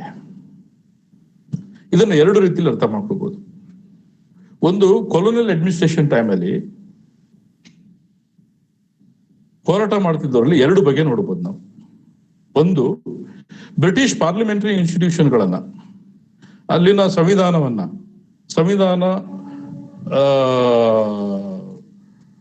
ಚೌಕಟ್ಟಿನಲ್ಲಿ ಹೋರಾಟ ಮಾಡೋದನ್ನ ಗಮನದಲ್ಲಿಟ್ಟುಕೊಂಡು ತಮ್ಮ ಕಾರ್ಯಾಚರಣೆಯನ್ನು ಮಾಡ್ತಿದ್ದಂತಹ ಒಂದು ಗುಂಪು. ಅವರು ಬಹುತೇಕರು ಇಂಗ್ಲಿಷ್ ಎಜುಕೇಟೆಡ್, ಅಪ್ಪರ್ ಕಾಸ್ಟ್ ನ ಜನರು. ಇನ್ನುಳಿದ ಗುಂಪುಗಳು, ಸಬಾರ್ಡನ್ ಗುಂಪುಗಳಿಗೆ ಅದು ಗೊತ್ತಿಲ್ಲ. ಬ್ರಿಟಿಷ್ ಅಂತ ಗೊತ್ತಿಲ್ಲ, ಬ್ರಿಟಿಷ್ ಪಾರ್ಲಿಮೆಂಟರಿ ವ್ಯವಸ್ಥೆ ಅಂತ ಗೊತ್ತಿಲ್ಲ, ಕಾನ್ಸ್ಟಿಟ್ಯೂಷನ್ ಗೊತ್ತಿಲ್ಲ, ಸಂವಿಧಾನ ಗೊತ್ತಿಲ್ಲ. ಅವರು ಬಹಳ ಸ್ಪಾಂಟೇನಿಯಸ್, ಒಮ್ಮಿಂದೊಮ್ಮೆಗೆ ಅವ್ರಿಗೆ ಸಿಟ್ಟು ಬಂದ್ಬಿಡುತ್ತೆ. ಒಮ್ಮಿಂದೊಮ್ಮೆಗೆ ಅವರು ತಮ್ಮ ಅಭಿಪ್ರಾಯಗಳನ್ನು ಹೇಳ್ತಿದ್ದಾರೆ. ಒಮ್ಮಿಂದೊಮ್ಮೆಗೆ ಅವರು ತಮ್ಮ ಭಾವನೆಗಳನ್ನು ಹೇಳಲಿಕ್ಕೆ ಇಷ್ಟಪಡ್ತಾರೆ. ಅಲ್ಲಿ ಭಾವನೆಗಳಿಗೆ ಬಹಳ ಮುಖ್ಯವಾದಂತಹ ಜಾಗ ವಿನಃ ಯಾವುದೇ ಕಾರಣಗಳಿಗಲ್ಲ. ಹೀಗಾಗಿ ಇವೆರಡರ ನಡುವೆ ವ್ಯತ್ಯಾಸಗಳು ಕಾಣಬಹುದು. ಮೊದಲನೇದು ನಮಗೆ ಬಹಳ ಪರಿಚಯ ಇರತಕ್ಕಂಥದ್ದು, ಆ ಕಾಲದಲ್ಲಿ ಇದ್ದಂತಹ ಸೋಷಿಯಲಿಸ್ಟ್ ಪಕ್ಷಗಳಿರ್ಬೋದು, ಕಾಂಗ್ರೆಸ್ ಪಕ್ಷ ಬಹಳ ಪರ್ಟಿಕ್ಯುಲರ್ ಆಗಿರತಕ್ಕಂಥದ್ದು. ಇವರಿಗೆಲ್ಲ ಕಾನ್ಸ್ಟಿಟ್ಯೂಷನ್ ಗೊತ್ತಿತ್ತು. ವೈಸರಾಯ್ ಅಂತ ಹೇಳಿದ್ರೆ ಯಾರು, ಗವರ್ನರ್ ಜನರಲ್ ಅಂತಂದ್ರೆ ಯಾರು, DC ಅಂತ ಹೇಳಿದ್ರೆ ಯಾರು, ಪೊಲೀಸ್ ಅಂತ ಹೇಳಿದ್ರೆ ಯಾರು, ಇವರಿಗೆಲ್ಲ ಒಂದು ಐಡಿಯಾ ಇದೆ ಯಾರ ಜೊತೆಗೆ ಹೇಗೆ ಮಾತಾಡ್ಬೇಕು, ಹೇಗೆ ಮಾತಾಡಬಾರ್ದು ಅಂತ. ಸಬಾರ್ಡನ್ ಗುಂಪುಗಳಿಗೆ ಇದ್ರ ಬಗ್ಗೆ ಆ ತರದ ಏನೋ ಐಡಿಯಾ ಇರಲಿಲ್ಲ. ಅದು ಇದ್ರೂ ಕೂಡ ಅವ್ರು ಏನು ಕ್ಯಾರ್ ಮಾಡ್ತಾ ಇರ್ಲಿಲ್ಲ. ಯಾವ ಸಬಾರ್ಡನ್ ಗುಂಪುಗಳು ಈಗಾಗಲೇ ನಿಮಗೆ ಹೇಳ್ತಾ ಇದ್ದೆ ನಾನು. ರೈತರು ಬಹಳ ಮುಖ್ಯವಾಗಿ, ಅಥವಾ ಬುಡಕಟ್ಟು ಜನರು ಮುಂತಾದವರು. ಮತ್ತೆ ಇಂತಹ ಗುಂಪುಗಳಲ್ಲಿ ಮುಖ್ಯಸ್ಥ ಯಾರಿರ್ತಿದ್ದ ಅಂತ ಹೇಳಿದ್ರೆ ತಮ್ಮ ರಕ್ತ ಸಂಬಂಧಕ್ಕೆ ಸಂಬಂಧಪಟ್ಟವರು ಮಾತ್ರ ಮುಖ್ಯಸ್ಥರಾಗಿರ್ತಿದ್ರು. ಅವ್ರು ಏನಾದ್ರೂ ಒಂದು ಆಜ್ಞೆ ಕೊಟ್ರೆ, ಏನಾದ್ರೂ ಒಂದು ಹೇಳಿದ್ರೆ ಅದಕ್ಕೆ ಯಾವುದೇ ವಿವರಣೆಯನ್ನು ಅವರು ಎಕ್ಸ್ಪೆಕ್ಟ್ ಮಾಡ್ತಾ ಇರಲಿಲ್ಲ, ನೇರವಾಗಿ ರೆಸ್ಪಾಂಡ್ ಮಾಡ್ತಿದ್ರು. ಕಾನ್ಸ್ಟಿಟ್ಯೂಷನ್ ಫ್ರೇಮ್ ವರ್ಕ್ ಒಳಗಡೆ ಕೆಲಸ ಮಾಡೋರಿಗೆ ಆತರ ಪ್ರಶ್ನೆಗಳು ಬರಲ್ಲ. ಅವರಿಗೆ ಅಜೆಂಡಾ ಇರಬೇಕು, ನಾಳೆ ಮೀಟಿಂಗ್ ಇಷ್ಟೊತ್ತಿಗೆ ಆಗುತ್ತೆ ಅಂತ ಗೊತ್ತಿರ್ಬೇಕು, ಇತ್ಯಾದಿ ಇತ್ಯಾದಿ. ಇದು ಹೀಗಲ್ಲ. ಹಾಗಾಗಿ ಇವೆರಡರ ನಡುವೆ ವ್ಯತ್ಯಾಸಗಳಿದ್ದಾವೆ. ಈ ಸಾಂಪ್ರದಾಯಿಕ ಗುಂಪುಗಳನ್ನ ಒಂದು ಚರಿತ್ರೆಯ ಭಾಗಗಳು ಅಂತ ಹೇಳಿ ಕನ್ಸಿಡರ್ ಮಾಡೋದ್ರಲ್ಲಿ ಎಲಿಟಿಸ್ಟ್ ಹಿಸ್ಟಾರಿಗ್ರಫಿ ಫೇಲ್ಯೂರ್ ಆಗಿದೆ ಅಂತೇಳಿ. ಬಹಳ ಸರಿ ಸಬಾಲ್ಟರ್ನ್ ಗುಂಪುಗಳು ಪ್ರೊಟೆಸ್ಟ್ ಮಾಡುವಾಗ ವೈಲೆಂಟ್ ಆಗಿರ್ತವೆ. ಸೊ ಹಾಗಾಗಿ ಅದನ್ನ ಲಾ ಅಂಡ್ ಆರ್ಡರ್ ಪ್ರಾಬ್ಲಮ್ ಅಂತ ಹೇಳಿ ಹೇಳಿದ್ದೆ ಜಾಸ್ತಿ. ಅದನ್ನ ಲಾ ಅಂಡ್ ಆರ್ಡರ್ ಪ್ರಾಬ್ಲಮ್ ಅಂತ ಬರೀ ಬ್ರಿಟಿಷರ್ ಮಾತ್ರ ಹೇಳಿಲ್ಲ, ಈ ಕಾನ್ಸ್ಟಿಟ್ಯೂಷನ್ ಫ್ರೇಮ್ ವರ್ಕ್ ಕಡೆ ಯಾರು ಕೆಲಸ ಮಾಡ್ತಿದ್ರು ಅವರು ಕೂಡ ಹೇಳ್ತಾ ಇದ್ರು. ಹೀಗಾಗಿ 19ನೇ ಶತಮಾನದ ಭಾರತದಲ್ಲಿ ನಡೆದಂತಹ ಅನೇಕ ಪ್ರತಿಭಟನೆಗಳು ಅವು ಲಾ ಅಂಡ್ ಆರ್ಡರ್ ಪ್ರಾಬ್ಲಮ್ಗಳ ಒಂದು ಸಬ್ಜೆಕ್ಟ್ಗಳಾಗಿ ಉಳ್ಕೊಂಡ್ಬಿಟ್ಟು, ಅದು ಫ್ರೀಡಮ್ ಮೂವ್ಮೆಂಟ್ ಒಂದು ಫ್ರೀಡಮ್ ಮೂವ್ಮೆಂಟ್ ಎನ್ನುವಂತ ಒಂದು ಗಹನವಾದಂತ ಒಂದು ಫ್ರೇಮ್ ವರ್ಕ್ ಕಡೆ ಅದು ಬರಲೇ ಇಲ್ಲ ಎನ್ನುವಂಥದ್ದನ್ನ ನಾವಿಲ್ಲಿ ಗಮನಿಸಬಹುದು. ಇಷ್ಟೆಲ್ಲ ಇದ್ರೂ ಕೂಡ ಇದರಲ್ಲಿ ಕೆಲವು ಸಂಕೀರ್ಣತೆಗಳಿದ್ದಾವೆ. ಇಲ್ಲಿರತಕ್ಕಂಥ ಅನೇಕ ಗುಂಪುಗಳು ಯೂನಿಫಾರ್ಮ್ ಆಗಿಲ್ಲ, ಹೋಮೋಜೇನಿಯಸ್ ಆಗಿಲ್ಲ, ಏಕರೂಪಿ ಆಗಿಲ್ಲ. ಕೆಲವು ಸಂದರ್ಭಗಳಲ್ಲಿ ಒಟ್ಟಿಗಿರ್ತವೆ, ಕೆಲವೊಮ್ಮೆ ಅದು ವಿರುದ್ಧವಾಗಿರ್ತವೆ, ಕೆಲವೊಮ್ಮೆ ಇನ್ಯಾರದ ಜೊತೆಗಿರ್ತವೆ, ಕೆಲವೊಮ್ಮೆ ಇನ್ಯಾರದ ಜೊತೆಗಿರ್ತವೆ. ಹೀಗಾಗಿ ಇವುಗಳು ಭಿನ್ನವಾಗಿರ್ತವೆ. ಇದನ್ನ ಏನ್ ಕರಿತೀವಿ ನಾವು? ಅಟಾನಮಸ್ ಅಂತ ಕರಿತೀವಿ. ಅಟಾನಮಸ್ ಆದಂತ ಒಂದು ಗ್ರೂಪ್, ಸ್ವಾಯತ್ತ ಹೊಂದಿರತಕ್ಕಂಥ ಒಂದು ಗ್ರೂಪ್. ಆ ಸ್ವಾಯತ್ತೆ ಹೊಂದಿರತಕ್ಕಂಥ ಗ್ರೂಪ್ ಅಲ್ಲಿ ಆ ರಕ್ತ ಸಂಬಂಧಿಗಳು ಏನ್ ಹೇಳ್ತಾರೆ ಅದೇ ಬಹಳ ಮುಖ್ಯವಾದಂತ ಅಂಶ ಎನ್ನುವುದನ್ನು ಗಮನಿಸಬೇಕು. ಇದಕ್ಕೆ ಸಂಬಂಧಪಟ್ಟ ಒಂದೆರಡು ವಿಚಾರ ನೆಕ್ಸ್ಟ್ ಸ್ಟೆಪ್ ನಾನು ಹೇಳುವವನಿದ್ದೇನೆ. ಇಷ್ಟೆಲ್ಲ ಇದ್ರೂ ಕೂಡ ಭಾರತದಲ್ಲಿ ಭಾರತದ ಫ್ರೀಡಮ್ ನಲ್ಲಿ ಇವರ ಪ್ರತಿಭಟನೆಗಳು ಬಹಳ ಲೋಕಲ್ ಆಗಿದ್ದರೂ ಕೂಡ ಪ್ರತಿಭಟನೆ ಸ್ವರೂಪ ಬಹಳ ವೈಲೆಂಟ್ ಆಗಿದ್ರು ಕೂಡ, ಪ್ರತಿಭಟನೆ ಸ್ವರೂಪ ಬಹಳ ಪವರ್ಫುಲ್ ಆಗಿದ್ರು ಕೂಡ ಇವರ ಹೋರಾಟಕ್ಕೆ ಒಂದು ಆಲ್ ಇಂಡಿಯಾ ಲೆವೆಲಿನ ಒಂದು ಫ್ರೇಮ್ ವರ್ಕ್ ಇರಲಿಲ್ಲ, ಆಲ್ ಇಂಡಿಯಾ ಲೀಡರ್ಶಿಪ್ ಇರಲಿಲ್ಲ. ಕೊಲೋನಿಯಲಿಸಂ ಅಂತ ಹೇಳುವಂತಹ ಒಂದು ಅತ್ಯಂತ ದೊಡ್ಡ ಒಂದು ಶಕ್ತಿಯನ್ನ ಎದುರಿಸುವಂತಹ ಒಂದು ಸ್ಥೈರ್ಯ ಈ ವಿಘಟನಾತ್ಮಕ ಸ್ವರೂಪದಲ್ಲಿ ಇರತಕ್ಕಂತಹ ಈ ಅಟಾನಮಸ್ ಬಾಡಿಗಳಿಗೆ ಇರಲಿಲ್ಲ ಅಂತ ಹೇಳುವಂಥದ್ದು ಅದರ ಒಂದು ಮಿತಿ ಎನ್ನುವುದನ್ನು ನಾವು ಗಮನಿಸಬೇಕು.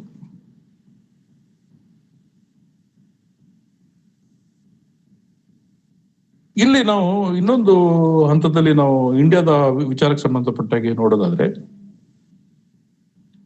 ಅಥವಾ ಜಗತ್ತಿನ ಚರಿತ್ರೆ ಬಗ್ಗೆ ಅಭ್ಯಾಸ ಮಾಡುವಾಗಲೂ ಕೂಡ ನಾವು ಒಂದು ವಿಷಯವನ್ನು ನಾವು ಗಮನದಲ್ಲಿ ಇಟ್ಕೊಳ್ಬೇಕು.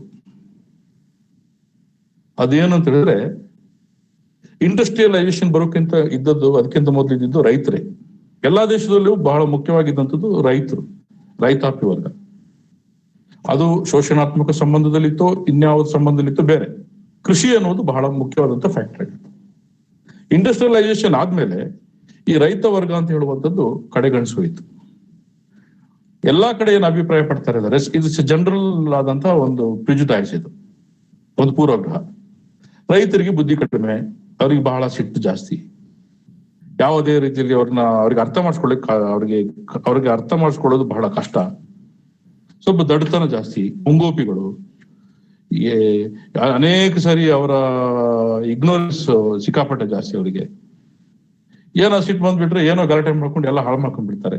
ಈ ರೀತಿಯ ಒಂದು ಅಭಿಪ್ರಾಯ ಮತ್ತು ಒಂದು ಪೂರ್ವಗ್ರಹ ಜಗತ್ತಿನದಾದ್ಯ ಅಂತ ಕಾಣ್ಬೋದು ನಾವು. ಭಾರತ ಇದಕ್ಕೆ ಏನು ಹೊರತಲ್ಲ. ಭಾರತದಲ್ಲಿ ಕೂಡ ಹಂಗ್ ನೋಡಕ್ ಹೋದ್ರೆ ಚರಿತ್ರೆ ಅಂತ ಹೇಳಿದ್ರೆ ಅದು ರೈತರ ಚರಿತ್ರೆ ಆಗ್ಬೇಕಾಗಿತ್ತು. ಪ್ರಮಾದವಶಾತ್ ರೈತರ ಚರಿತ್ರೆ ಆಗ್ಲಿಲ್ಲ. ಯಾಕಂದ್ರೆ ಈ ದೇಶದಲ್ಲಿ ನಾವು ಎಲ್ಲಾ ಸ್ಟಡೀಸ್ ನೋಡಿದ್ವಿ, 80% ಜನರು ರೈತರೇ ಇರೋದು. ಇವತ್ತದು ಅದರ ಸಂಖ್ಯೆ ಸ್ವಲ್ಪ ಇತ್ತೀಚೆಗೆ ಕಡಿಮೆ ಆಗಿದೆ ಅಂತ ಯಾರು ಹೇಳಿದ್ರು, 60-65% ಇದ್ದಾರೆ ಅಂತೇಳಿ. ಆದ್ರೂ ಕಡಿಮೆ ಏನಲ್ಲ. ಸ್ವಾತಂತ್ರ್ಯ ಹೋರಾಟದ ಸಂದರ್ಭದಲ್ಲಿ 80ಕ್ಕಿಂತ ಜಾಸ್ತಿ ಇದ್ರು, 89ಕ್ಕಿಂತ ಜಾಸ್ತಿ ಇದ್ರು. ಹಾಗಾದ್ರೆ ರೈತರ ಚರಿತ್ರೆ ಯಾಕೆ ರೂಪುಗೊಳ್ಳಿಲ್ಲ? ರೈತರ ಹೋರಾಟ ಯಾಕೆ ಬಹಳ ಮುಖ್ಯ ಆಗಲಿಲ್ಲ? ರೈತಾಪಿ ವರ್ಗ ಅಂತಂದ್ರೆ ಅದ್ರಲ್ಲಿ ಸಮುದಾಯಗಳಿದ್ದಾವೆ, ಅದೇ ಹೇಳಿದ್ನಲ್ಲ, ಬೇರೆ ಬೇರೆ ಬೇರೆ ಬೇರೆ ಗುಂಪುಗಳಿತ್ತು, ವರ್ಗಗಳಿತ್ತು. ಇನ್ ಜನರಲ್ ರೈತರ ಗುಂಪು ದೊಡ್ಡದಾಗಿ ಸಮಷ್ಟಿಯಾಗಿ, ಅದ್ರೊಳಗಡೆ ಬೇರೆ ದಲಿತರ ಗುಂಪು ಇರ್ಬೋದು, ಬುಡಕಟ್ಟು ಗುಂಪು ಇರ್ಬೋದು, ಮತ್ತೆ ಇನ್ನೇನು XYZ ಗುಂಪುಗಳಿರ್ಬೋದು. ಇವುಗಳನ್ನ ಯಾಕೆ ಅಭ್ಯಾಸ ಮಾಡ್ಲಿಕ್ಕೆ ನಾವು ಫೇಲರ್ ಆಗಿದ್ವಿ? ಅದನ್ನ ಅಭ್ಯಾಸ ಮಾಡುವಂಥದ್ದು ಸಬಾಲ್ಟರ್ನ್ ಸ್ಟಡೀಸ್ ನ ಉದ್ದೇಶ ಅಂತೇಳಿ ಅವ್ರು ಹೇಳ್ತಾರೆ.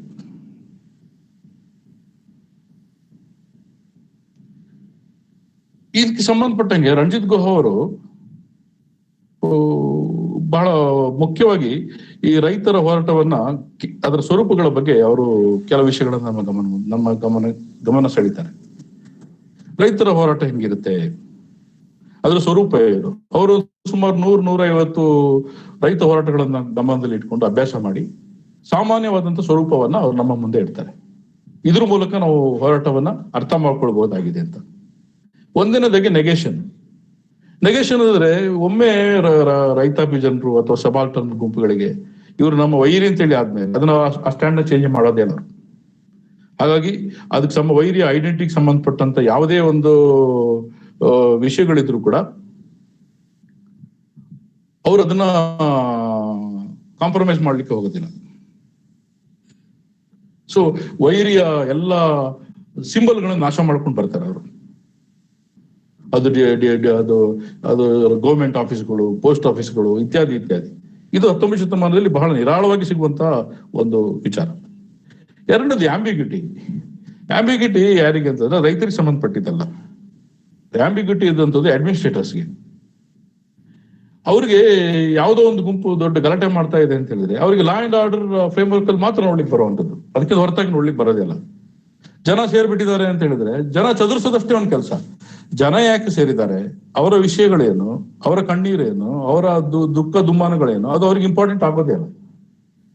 ಅವ್ರಿಗೆ ಏನ್ ಹೇಳ್ತಾರೆ, ಆಳರಸರು ಹೇಳ್ಕೊಟ್ಟಿರ್ತಾರೆ, ನೋಡಪ್ಪ ಅಲ್ಲಿ ವಿಧಾನಸೌಧ ಜನಗಡೆ ಜನ ಬರಬಾರ್ದು ಅಷ್ಟೇನೆ, ಅಲ್ಲಿ ಬಂದ್ರೆ ದೈನಂದಿನ ಕೆಲಸ ಮಾಡ್ಲಿಕ್ಕೆ ತೊಂದರೆ ಆಗುತ್ತೆ, ಅವ್ರನ್ನೆಲ್ಲ ಓಡಿಸಕ್ ಕೇಳು, ಏನಾದ್ರು ಮಾಡು ಗೊತ್ತಿಲ್ಲ ಅಂತೇಳಿ.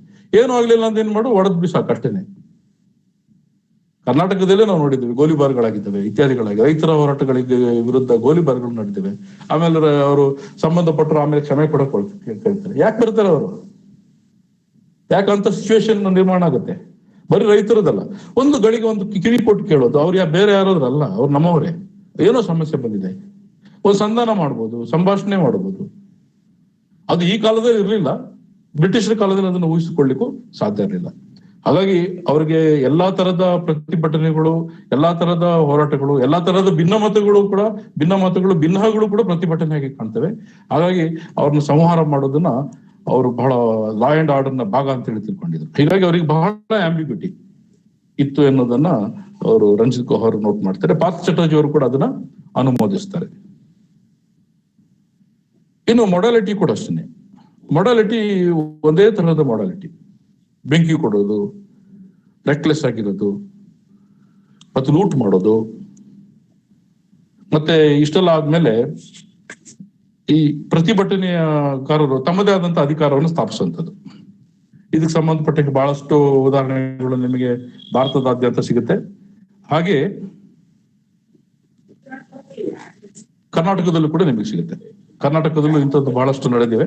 ಅದರ ಡೀಟೇಲ್ಸ್ ನಲ್ಲಿ ಹೋಗೋದಿಲ್ಲ, ಮುಂದೆ ಬೇಕಾದ್ರೆ ಅದ್ರ ಬಗ್ಗೆ ಚರ್ಚೆ ಮಾಡಬಹುದು. ಮತ್ತೆ ಸಾಲಿಡಾರಿಟಿ, ನಿಮ್ಗೆ ಆಗ್ಲೇ ಒಂದ್ ಕಡೆ ಹೇಳಿದೆ, ಸಾಲಿಡಾರಿಟಿ ಅಂದ್ರೆ ಎಲ್ಲಾ ಗುಂಪುಗಳು, ಯಾವ ಒಬ್ಬ ಎನಿಮಿ ಅಂತಂದ್ರೆ ಎಲ್ಲರೂ ಸಾಲಿಡಾರಿಟಿ, ಕೊನೆಯವರೆಗೂ ಅವ್ರು ಇರ್ತಿದ್ರು ಹೋರಾಟದಲ್ಲಿ, ಎದ್ದು ಓಡಿ ಹೋಗುವಂತ ಒಂದು ವಿಷಯಗಳಿರ್ತಾರಿಲ್ಲ. ಇದು ಟ್ರೆಡಿಷನಲ್ ಹೋರಾಟಗಾರರಿಗೆ. ಕಾನ್ಸ್ಟಿಟ್ಯೂಷನಲ್ ಫ್ರೇಮ್ವರ್ಕ್ ಅಲ್ಲಿ ಯಾರು ಹೋರಾಟ ಮಾಡ್ತಾರೆ ಅದಕ್ಕೆ ಅವ್ರಿಗೆ ಸಂಬಂಧಪಟ್ಟಿಲ್ಲ. ಇನ್ನೊಂದು ಟ್ರಾನ್ಸ್ಮಿಷನ್ ಏನು ಅಂತ ಹೇಳಿದ್ರೆ ಬಹಳ ಮುಖ್ಯವಾಗಿ ಏನು ಕಾಗದ ಪತ್ರಗಳು, ಡಾಕ್ಯುಮೆಂಟ್ಗಳು, ಎವಿಡೆನ್ಸ್ ಬೇಕಾಗಿಲ್ಲ. ನಮ್ಗೆ ಅನ್ಯಾಯ ಆಗಿದೆ, ಪ್ರತಿಭಟನೆ ಬೇಕು ಅಂದ್ರೆ ಇಲ್ಲಿ ಡಾಟಾ ಕೊಡು, ಡೀಟೇಲ್ ಕೊಡು, ಪೇಪರ್ ಕೊಡು, ವಕೀಲರು ಅದನ್ನ ಅನುಮೋದನೆ ಮಾಡಿದಾರ, ಇವ್ರು ಸರ್ಟಿಫೈ ಮಾಡಿದಾರ ಅಂತೆಲ್ಲ ಕೇಳೋದಿಲ್ಲ. ಅನ್ಯಾಯ ಆಗಿದೆ ಅಷ್ಟೇನೆ. We always trust you. This is how we practice our protest in 19th century. ಈ ತರ ಟೆರಿಟರಿ ಕೂಡ ಈ ಗುಂಪುಗಳು ನಿಮ್ಗೆ ಆಗ್ಲೇ ಒಂದ್ಸರಿ ಹೇಳಿದಾಗೆ ಇದು ಬಹಳ ಸೀಮಿತವಾದಂತ ಟೆರಿಟರಿ, ಬಹಳ ದೊಡ್ಡ ಟೆರಿಟರಿ ಇರೋದಿಲ್ಲ ಸಬಾಲ್ಟರ್ನ್ ಗುಂಪುಗಳಿಗೆ. ಯಾವುದೋ ಒಂದು, ಈಗ ನಮ್ಮ ಮಟ್ಟದಲ್ಲಿ ಹೇಳಿದ್ರೆ ಜಿಲ್ಲಾ ಮಟ್ಟಕ್ಕೆ ಹೋದ್ರೆ ಜಿಲ್ಲಾ ಮಟ್ಟದ ಒಂದು ಕ್ಷೇತ್ರಕ್ಕೆ ಅದು ಸ್ವಲ್ಪ ಅದಕ್ಕೆ ದೊಡ್ಡ ಒಂದು ಪರಿಧಿಯನ್ನ ಕಾಣೋದಿಲ್ಲ. ಹಾಗಾಗಿ ಅದೊಂದು ಲಿಮಿಟ್ ಆಗಿದೆ ಅಂತ ಹೇಳಿ.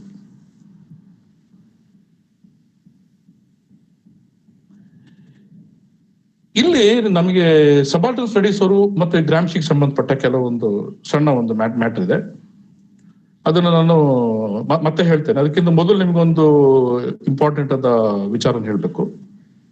ಇದನ್ನ ಅವರು ಏನ್ ಮಾಡ್ತಾರೆ, ಪಾರ್ಥ ಚಟರ್ಜಿ ಅವರು ಈ ಎಲ್ಲಾ ವಿಚಾರ 6 ಅಂಶಗಳನ್ನ ಲ್ಯಾಕ್ ಆಫ್ ಹಿಸ್ಟಾರಿಕಲ್ ಕಾನ್ಶಿಯಸ್ನೆಸ್ ಅಂತ ಹೇಳ್ತೇವೆ. ಅಂದ್ರೆ ಜನರ ಭಾವನೆಗಳನ್ನ ಅರ್ಥ ಮಾಡ್ಕೊಳ್ಳಕ್ ಆಗದಿದ್ದಾಗ ಉದ್ಭವಿಸುವಂತ ಒಂದು ಸಮಸ್ಯೆಗಳಿವು. ಜನರು ಅಂತ ಹೇಳಿದ್ರೆ ಸಬಾಲ್ಟರ್ನ್ಗಳು. ಅವ್ರ ಭಾವನೆಗಳನ್ನ ಅರ್ಥ ಮಾಡ್ಕೊಂಡ್ಬಿಟ್ರೆ ಈ ಪ್ರತಿಭಟನೆ, ಲಾ ಅಂಡ್ ಆರ್ಡರ್ ಪ್ರಾಬ್ಲಮ್ ಯಾವುದೇ ಇರೋದಿಲ್ಲ. ಈ ಸಮಸ್ಯೆಗಳನ್ನ ನಮ್ಮ ರೈಟರ್ಸ್ಗಳಿಗೆ, ಹಿಸ್ಟಾರಿಯನ್ಸ್ಗಳಿಗೆ ಗ್ರಹಿಸ್ಕೊಳ್ಲಿಕ್ಕೆ ಆಗ್ಲಿಲ್ಲ. ಅದೇ ಇದರ ಫೇಲೂರ್ ಅಂತೇಳಿ ಅವರು ಅದನ್ನ ನಮ್ಗೆ ತಿಳಿಸ್ತಾರೆ. ಮತ್ತೆ ನಾನು ಗ್ರಾಮ್ಶಿಗೆ ಬರ್ತೇನೆ. ಗ್ರಾಮ್ಶಿ ಬಗ್ಗೆ ನಿಮ್ಗೆ ಬಹಳ ಜನರಿಗೆ ಗೊತ್ತಿದೆ. ಈಗಾಗಲೇ ನಮ್ಮ ಪ್ರಿನ್ಸಿಪಲ್ ಸರ್ ಕೂಡ ಅವ್ರ ಬಗ್ಗೆ ಹೇಳ್ತಾ ಇದ್ರು. ಆದ್ರೂ ಒಂದು 2-3 ನಿಮಿಷ ನಾನು ಹೇಳ್ಬೇಕು ಅವ್ರ ಬಗ್ಗೆ. ಇಟಾಲಿಯಲ್ಲಿ ಇದ್ದಂಥವ್ರು, ಇಟಾಲಿಯನ್ ಮಾರ್ಕ್ಸಿಸ್ಟ್ ಪಾರ್ಟಿಯಲ್ಲಿ ಪಾಲಿಟ್ ಬ್ಯೂರೋ ಮೆಂಬರ್ ಆಗಿದ್ದವರು. ಬಹಳ ಕಷ್ಟಪಟ್ಟು ಆತ ಮೇಲೆ ಬಂದಂತವನು. ರೈತಾಪಿ ಕುಟುಂಬದಲ್ಲಿ ಹುಟ್ಟಿದವನು. ಸಾರ್ಡಿನಿಯಾದಲ್ಲಿ 1891 ಹುಟ್ಟಿರ್ತಾನೆ. ಅವನ ಅನುಭವಗಳು ಬಹಳ ವಿಶೇಷವಾದ್ದು. ಆವತ್ತಿಗೆನೆ 1917ನೇ ಇಸ್ವಿಯಲ್ಲಿ ಸೋವಿಯತ್ ರಷ್ಯಾದಲ್ಲಿ ದೊಡ್ಡ ರೆವಲ್ಯೂಷನ್ ಆಗಿರುತ್ತೆ, ಅಕ್ಟೋಬರ್ ರೆವಲ್ಯೂಷನ್ ಅಂತ ಕರೀತಾರೆ. ಅದರ ಇಂಪ್ಯಾಕ್ಟ್ ಅಲ್ಲಿ ಬೇರೆ ಬೇರೆ ಯುರೋಪ್ನಲ್ಲೆಲ್ಲ ಅದೇ ತರ ಒಂದು ಹೋರಾಟ ನಡೀತದೆ. ಇನ್ನೇನು ಹೊಸ ಕಮ್ಯುನಿಸ್ಟ್ ಪಕ್ಷಗಳೆಲ್ಲ, ಕಮ್ಯುನಿಸ್ಟ್ ರಾಷ್ಟ್ರಗಳೆಲ್ಲ ಉದ್ಭವ ಆಗುತ್ತೆ ಅಂತ ಹೇಳುವಂತಹ ಒಂದು ಸನ್ನಿವೇಶ ನಿರ್ಮಾಣ ಆಗಿರುತ್ತೆ. ಇಟಾಲಿನಲ್ಲಿ ಕೂಡ ಅಂತ ಸಂದರ್ಭ ಇರುತ್ತೆ. ಮುಸೋಲಿನಿ ಇನ್ನೂ ಎಮರ್ಜ್ ಆಗಿರೋದಿಲ್ಲ. ಆವತ್ತಿಗೆ ಲೇಬರ್ ಮೂವ್ಮೆಂಟ್ಗಳು ಬಹಳ ಸ್ಟ್ರಾಂಗ್ ಆಗಿರ್ತವೆ. ಆದ್ರೆ ಅದೇ ಹೊತ್ತಿಗೆ ಫ್ಯಾಸಿಸ್ಟ್ ಟೆಂಡೆನ್ಸ್ ಕೂಡ ನಿಧಾನಕ್ಕೆ ಡೆವಲಪ್ ಆಗ್ತಾ ಬರುತ್ತೆ. ಆ ಸಂದರ್ಭದಲ್ಲಿ ಗ್ರಾಮ್ಶಿ ಹೇಳುವಂಥದ್ದು ಏನು ಅಂತ ಹೇಳಿದ್ರೆ, ಒಂದು ಸಿದ್ಧ ಮಾದರಿಯಲ್ಲಿ ಮಾರ್ಕ್ಸಿಸಮ್ ಅನ್ನು ಅರ್ಥ ಮಾಡಿಕೊಂಡಾಗೆ ನಾವು ಇಲ್ಲಿ ಅರ್ಥ ಮಾಡ್ಕೋಬಾರ್ದು. ನಾವು ಸ್ವಲ್ಪ ಡಿವಿಯೇಷನ್ ತಗೋಬೇಕು. ಸಿದ್ಧ ಮಾದರಿಯಲ್ಲಿ ಏನಂತಂದ್ರೆ ಕೊನೆಯ ಹಂತ ಪ್ರೊಲೆಟೇರಿಯಟ್ ರೆವಲ್ಯೂಷನ್ ಅಂತ. ಕಾರ್ಮಿಕರ ಶೋಷಣೆ ಮಿತಿ ಮೀರಿದಾಗ ಅವರು ರಚಿಸುವಂತಹ ಒಂದು ಸರ್ವಾಧಿಕಾರ ಏನಿದೆ, ಅಥವಾ ಸರ್ವಾಧಿಕಾರ ರಾಜ್ಯ ಏನಿದೆ, ಅದೇ ಅಂತಿಮವಾದ್ದು. ದುಡಿಯೋ ವರ್ಗದ ಸರ್ವಾಧಿಕಾರ ಅಂತ ಹೇಳ್ತಾರೆ. ಇವರ ಅಬ್ಜೆಕ್ಷನ್ ಅಂದ್ರೆ, ನಿಮ್ಮ ದುಡಿಯೋ ವರ್ಗಕ್ಕೆ ರೈತರನ್ನ ಯಾಕೆ ತಗೊಳ್ಳೋದಿಲ್ಲ ಅಂತ. ಅವನು ಅದನ್ನ ಸದರನ್ ಕ್ವಶನ್ ಅಂತ ಕರೀತಾನೆ, ದಕ್ಷಿಣದ ಪ್ರಶ್ನೆಗಳು ಅಂತ. ದಕ್ಷಿಣದ ಪ್ರಶ್ನೆಗಳು ಅಂತ ಹೇಳಿದ್ರೆ, ಅವನು ಹುಟ್ಟಿದಂತ ಜಾಗದಲ್ಲಿ ಇಂಡಸ್ಟ್ರಿ ಇಲ್ಲ. ಸೌತ್ ಇಟಾಲಿನಲ್ಲಿ ರೈತಾಪಿ ಜನರೇ ಜಾಸ್ತಿ, ರೈತಾಪಿ ಕಷ್ಟ ಕಾರ್ಪಣ್ಯಗಳೇ ಜಾಸ್ತಿ. ಅದ್ರ ಬಗ್ಗೆ ಯಾವುದೇ ಒಂದು ಸಂವಾದಗಳು ನಡೆಯುದಿಲ್ಲ. ಅವರ ಪಾರ್ಟಿಸಿಪೇಷನ್ ಬಗ್ಗೆ ಯಾವ ಸಂವಾದ ನಡೆಯುದಿಲ್ಲ. ಅವರ ಕಷ್ಟ ಕಾರ್ಪಣ್ಯಗಳ ಬಗ್ಗೆ ಸಂವಾದ ನಡೆಯುದಿಲ್ಲ. ಯಾಕೆಂದ್ರೆ ಈಗಾಗಲೇ ಹೇಳಿದಾಗ ಇಂಡಸ್ಟ್ರಿ ಇರೋ ಜಾಗದಲ್ಲಿ ಮಾತ್ರ ಇಂಡಸ್ಟ್ರಿ ಲೇಬರ್ ಸಿಗ್ತಾರೆ. ಇಂಡಸ್ಟ್ರಿ ಲೇಬರ್ ಇದ್ದ ಕಡೆ ಮಾತ್ರ ರೆವಲ್ಯೂಷನ್ ಆಗುತ್ತೆ ಎನ್ನುವಂತ ಒಂದು ಒಂದು ಒಂದು ನೋಟ್ ಇರುತ್ತೆ. ಅದನ್ನ ಅವನು ಒಪ್ಪೋದಿಲ್ಲ. ಎಲ್ಲಿವರೆಗೆ ನೀವು ರೈತಾಪಿ ಜನರನ್ನ ಹೋರಾಟದಲ್ಲಿ ಸೇರಿಸ್ಕೊಳ್ಳೋದಿಲ್ವೋ ಅಲ್ಲಿವರೆಗೆ ನಿಮಗೆ ಹೋರಾಟದಲ್ಲಿ ಸಫಲ ಸಿಗೋದಿಲ್ಲ ಅಂತೇಳಿ ಒಂದೊಂದು ಮಾತು. ಮತ್ತೆ ಆತ ಮೆಂಬರ್ ಆಫ್ ಪಾರ್ಲಿಮೆಂಟ್ ಆಗಿರ್ತಾನೆ. ಸೆಕೆಂಡ್ ಇಂಟರ್ನ್ಯಾಷನಲ್ ಕೂಡ ಹೋಗಿರ್ತಾನೆ ರಷ್ಯಾಕ್ಕೆ. ವಾಪಸ್ ಬಂದ್ಮೇಲೆ ಆತ ಬಹಳ ಕಾನ್ಫಿಡೆನ್ಸ್ ಇರ್ತಾನೆ, ನಾನು ಮತ್ತೆ ಏನಾದ್ರು ಒಂದು ಹೋರಾಟ ಮಾಡಬಹುದು ಹಾಗೆ ಹೀಗೆ ಅಂತೇಳಿ. ಆತನಿಗೆ ಹೋರಾಟ ಮಾಡೋಕೆ ಮೊದಲೇ ತಗೊಂಡೋಗಿ ಮುಸೋಲಿನಿ ಜೈಲ್ಗೆ ಹಾಕ್ತಾನೆ. ಜೈಲಲ್ಲಿ ಆತ ಅತ್ಯಂತ ಕಟುವಾದ ಜೀವನವನ್ನ ಕಳಿತಾನೆ. ಅನಾರೋಗ್ಯ ಇರ್ತದೆ. ಇನ್ನೇನು ಸತ್ಯ ಹೋಗ್ತಾನೆ ಅಂತ ಹೇಳುವಾಗ ಅವನನ್ನ ಅಲ್ಲಿ ಬಿಡ್ತಾರೆ. ಜೈಲಿಂದ ಹೊರಗಡೆ ಬಂದು 1 ವಾರದಲ್ಲಿ ಸತ್ತ ಹೋಗ್ತಾನೆ. ಆದ್ರೆ ಜೈಲಲ್ಲಿದ್ದಾಗ ಅವನು ನೋಟ್ಗಳನ್ನ ಬರೀತಾನೆ. ಪ್ರತಿ ದಿವಸ ಸಣ್ಣ ಸಣ್ಣ ನೋಟ್ ಬರೀತಾನೆ. ಆ ನೋಟ್ನಲ್ಲಿ ಆತ ನಿಮ್ಗೆ ಗೊತ್ತಿರೋ ಹಾಗೆ ಮಾರ್ಕ್ಸಿಸಮ್ ಬಗ್ಗೆ ಬರಿತಾ ಇದ್ರು, ಮಾರ್ಕ್ಸ್ನ ಹೆಸರು ಹೇಳೋದಿಲ್ಲ. ರೆವಲ್ಯೂಷನ್ ಬಗ್ಗೆ ಹೇಳ್ತಾ ಇದ್ರು, ರೆವಲ್ಯೂಷನ್ ಹೆಸರು ಹೇಳೋದಿಲ್ಲ. ಗುಪ್ತವಾಗಿ ಅದನ್ನ ಬರಿತಾನೆ. ಅದನ್ನ ಪ್ರತಿ ದಿವಸ ಅವ್ನ ನಾದಿನಿಕೆಯಲ್ಲಿ ಕೊಟ್ಟಿರ್ತಾನೆ. ಅವಳೋಗಿ ಒಂದ್ ಕಡೆ ಇಟ್ಟಿರ್ತಾಳೆ. ಅವನು ಸತ್ತೋಗಿ ಸುಮಾರು 10 ವರ್ಷ ಆದ್ಮೇಲೆ ಇಟಾಲಿಯನ್ ಲ್ಯಾಂಗ್ವೇಜ್ ಅಲ್ಲಿ ಆ ಪುಸ್ತಕ ಬರುತ್ತೆ. ಆಗ್ಲೂ ಹೆಚ್ಚು ಪ್ರಚಾರಕ್ಕೆ ಬಂದಿರೋದಿಲ್ಲ ಆ ಪುಸ್ತಕ. ಇಂಟ್ರೆಸ್ಟಿಂಗ್ ಅಂದ್ರೆ 50s ಅಲ್ಲಿ ಸುಶೋಭನ್ ಸರ್ಕಾರ ಬರೀತಾರೆ, ದಟ್ಸ್ ಡಿಫರೆಂಟ್ ಥಿಂಗ್. 71ನೇ ಇಸ್ವಿನಲ್ಲಿ ಅದು ಇಂಗ್ಲಿಷಿಗೆ ಟ್ರಾನ್ಸ್ಲೇಷನ್ ಆಗುತ್ತೆ. 71ನೇ ಇಸ್ವಿನಲ್ಲಿ ಇಂಗ್ಲಿಷಿಗೆ ಟ್ರಾನ್ಸ್ಲೇಷನ್ ಆದಾಗ ಅದಕ್ಕೆ ಬಹಳಷ್ಟು ಮಹತ್ವ ಸಿಗುತ್ತೆ. ಯಾಕೆಂತ ಹೇಳಿದ್ರೆ ಅದ್ರಲ್ಲಿ ಇವನು ಇನ್ನೊಂದು ಪಾಯಿಂಟ್ ಕೂಡ ಅವನು ಹೇಳ್ತಾನೆ. ಅವನ ಸಮಕಾಲೀನರು ಕೇಳ್ತಾರೆ, ರೈತರ ಕಷ್ಟ ಕಾರ್ಪಣ್ಯ ಅಂತ ಹೇಳೋದಕ್ಕೆ ಏನಾದ್ರು ದಾಖಲೆಗಳು ಇದೆಯೇನಪ್ಪ ನಿನ್ನ ಹತ್ರ ಅಂತೇಳಿ, ಏನಾದ್ರು ಡಾಕ್ಯುಮೆಂಟೇಶನ್ ಇದೆಯಾ ನನ್ನ ಹತ್ರ? ನನ್ನ ಹತ್ರ ಏನು ಡಾಕ್ಯುಮೆಂಟೇಶನ್ ಇಲ್ಲ, ಏನೂ ಇಲ್ಲ. ಯಾಕಂದ್ರೆ we need documentation, we need evidence ಅಲ್ಲ ಅಂತೇಳಿ. ಆಗ ಅವನು ಹೇಳ್ತಾನೆ, ರೈತರ ಸಮಸ್ಯೆಗಳಿಗೆ ಎವಿಡೆನ್ಸ್ಗಳು ಏನು ಅಂತಂದ್ರೆ ಅವ್ರ ಭಾವನೆಗಳೇ ಅಂತೇಳಿ. ಈ ಮಾತುಗಳು ಬಹಳ ಮುಖ್ಯ. ಭಾವನೆಗಳನ್ನ ಹೆಂಗೆ ನೀವು ತೆಗಿತೀರಿ? ನೆನಪುಗಳಿಂದ ತೆಗಿತೀವಿ, ಅವರ ಜಾನಪದದಿಂದ ತೆಗಿತೀವಿ, ಅವರ ಮೌಖಿಕ ಕಥನಗಳಿಂದ ತೆಗಿತೀವಿ ಅಂತ ಹೇಳ್ತಾನೆ. ಈ ಅಂಶಗಳೇ ಮುಂದೆ 30-40 ವರ್ಷಗಳ ನಂತರ ಚರಿತ್ರೆ ಬರೀಲಿಕ್ಕೆ, ಒಂದು ಹೊಸ ಚರಿತ್ರೆ ಬರಲಿಕ್ಕೆ ಒಂದು ಬಹಳ ಮುಖ್ಯವಾದಂತಹ ಒಂದು ಸಾಧನ ಆಗತ್ತೆ ಅನ್ನೋದನ್ನು ನಾವು ಮರಿಬಾರ್ದು.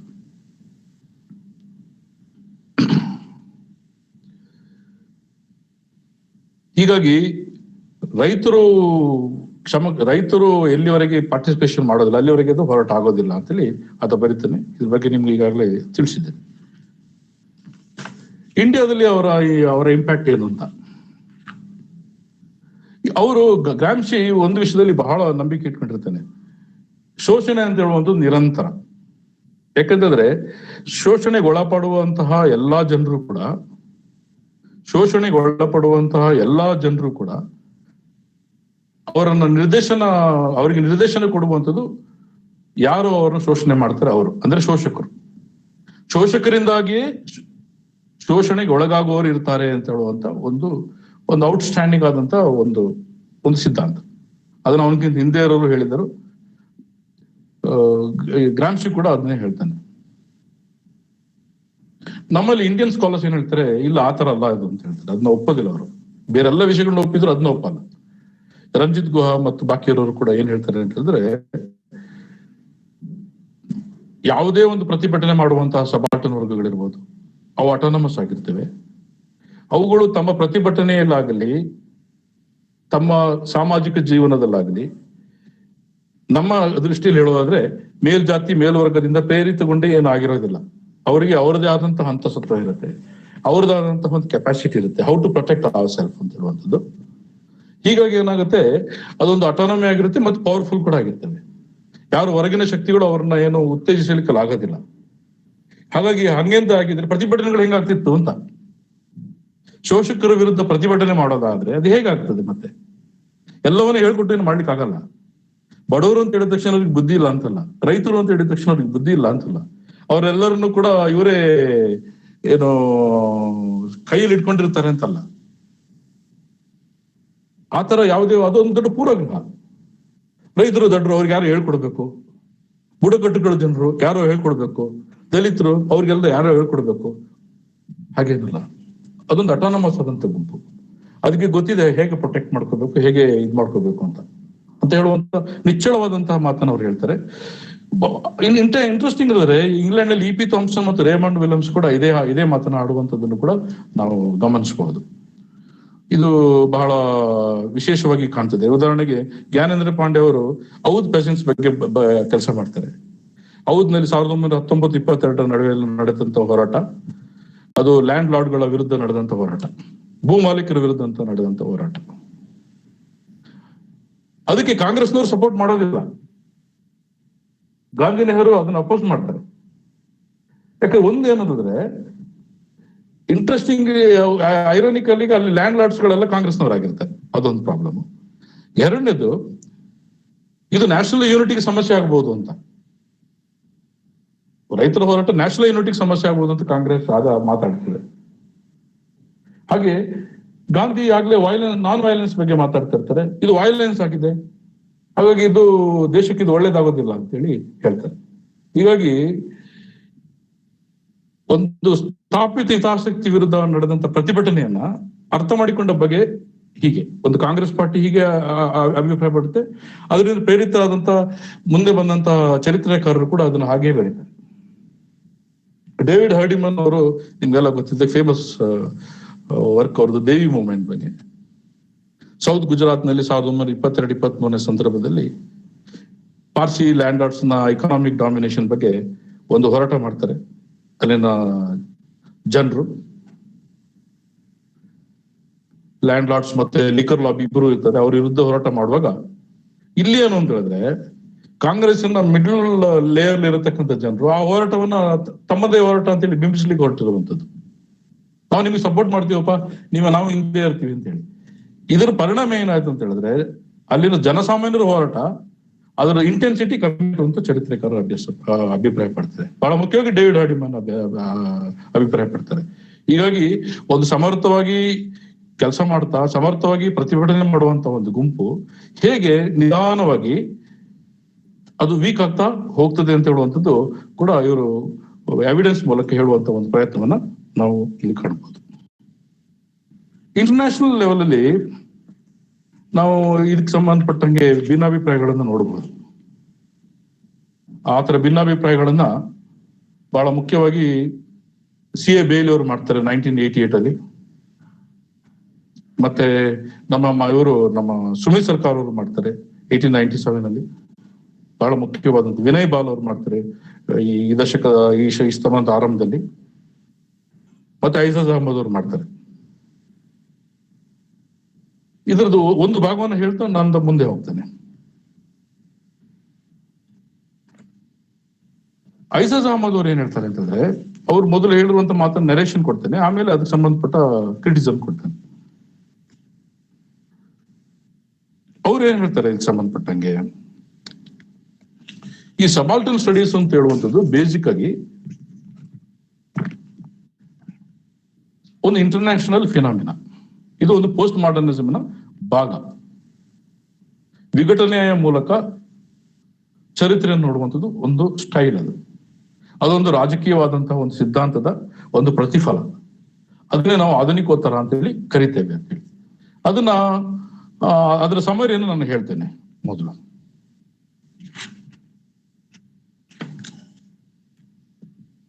ಏನು ಅದರದ್ದು ವಿಚಾರ, ಅದರದ್ದು ಸಮರಿ ಏನು ಅಂತಂದ್ರೆ,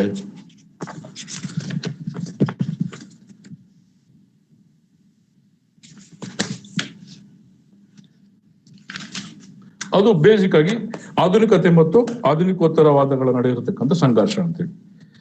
ಆಧುನಿಕತೆ ಅಂತ ಹೇಳಿದ್ರೆ ಏನು, ಮಾಡರ್ನಿಟಿ ಅಂತ ಹೇಳಿದ್ರೆ ಏನು? ಅಲ್ಲಿ philosophy, states, political forms, industrial economy, bourgeoisie society, revolutionary ideology, ಇವೆಲ್ಲ ಇರತಕ್ಕಂಥ ಒಂದು ಮಾದರಿ, ಅದು ಒಂದು ಸ್ಟ್ರಕ್ಚರ್. ಇದನ್ನ ನಾವು ಓವರ್ ಆಲ್ ಆಗಿ ಮಾಡರ್ನ್ ಅಂತ ಕರಿಬಹುದು. ಇದು ಬಹಳ ಮುಖ್ಯವಾಗಿ ಆರಂಭದಲ್ಲಿ ಯುರೋಪ್ನಲ್ಲಿ ಮತ್ತೆ ನಾರ್ತ್ ಅಮೆರಿಕಾದಲ್ಲಿ ಅದರ ಚಹರೆಗಳು ಮುಖ್ಯವಾಗಿ ಗೋಚರಿಸ್ತದೆ. ನಂತರ ಅದು ನಿಧಾನವಾಗಿ ಎಲ್ಲ ದೇಶಗಳಿಗೂ ಬರ್ತವೆ. ಅದ್ರ ಬಗ್ಗೆ ಅವರು ಅಭ್ಯಾಸ ಮಾಡಿದ್ದಾರೆ. ಇದು ಹೇಗೆ ಎಮರ್ಜ್ ಆಗ್ತದೆ, ಯಾವ ರೀತಿಯಲ್ಲಿ ಎಮರ್ಜ್ ಆಗ್ತಿದೆ ಅಂತ ಹೇಳಿ. ಮುಖ್ಯವಾಗಿ ಈ ಮಾಡರ್ನಿಟಿ ಅಂತ ಹೇಳುವಂಥದ್ದು that is the outfit of post enlightenment period ಅಂತ ಹೇಳ್ತೀವಿ. ಪುನರುಜ್ಜೀವನ ಆದ ಮೇಲೆ ಬಂದಂತಹ ವಾಗ್ವಾದಗಳು, ಸಂವಾದಗಳು, ಸಿದ್ಧಾಂತಗಳು, ಆದರ್ಶಗಳನ್ನ ಮೈಗೂಡಿಸಿಕೊಂಡು ತಳೆದಂತಹ ದೇಶಗಳೇನಿದ್ದಾವೆ, ವ್ಯಕ್ತಿಗಳೇನಿದ್ದಾವೆ, ಅವುಗಳು ಪ್ರತಿನಿಧಿಸುವಂತಹ ಸಂಘ ಸಂಸ್ಥೆಗಳೇನಿದ್ದಾವೆ ಅದು. ಎರಡನೇದು ಫ್ರೆಂಚ್ ರೆವಲ್ಯೂಷನ್. ಫ್ರೆಂಚ್ ರೆವಲ್ಯೂಷನ್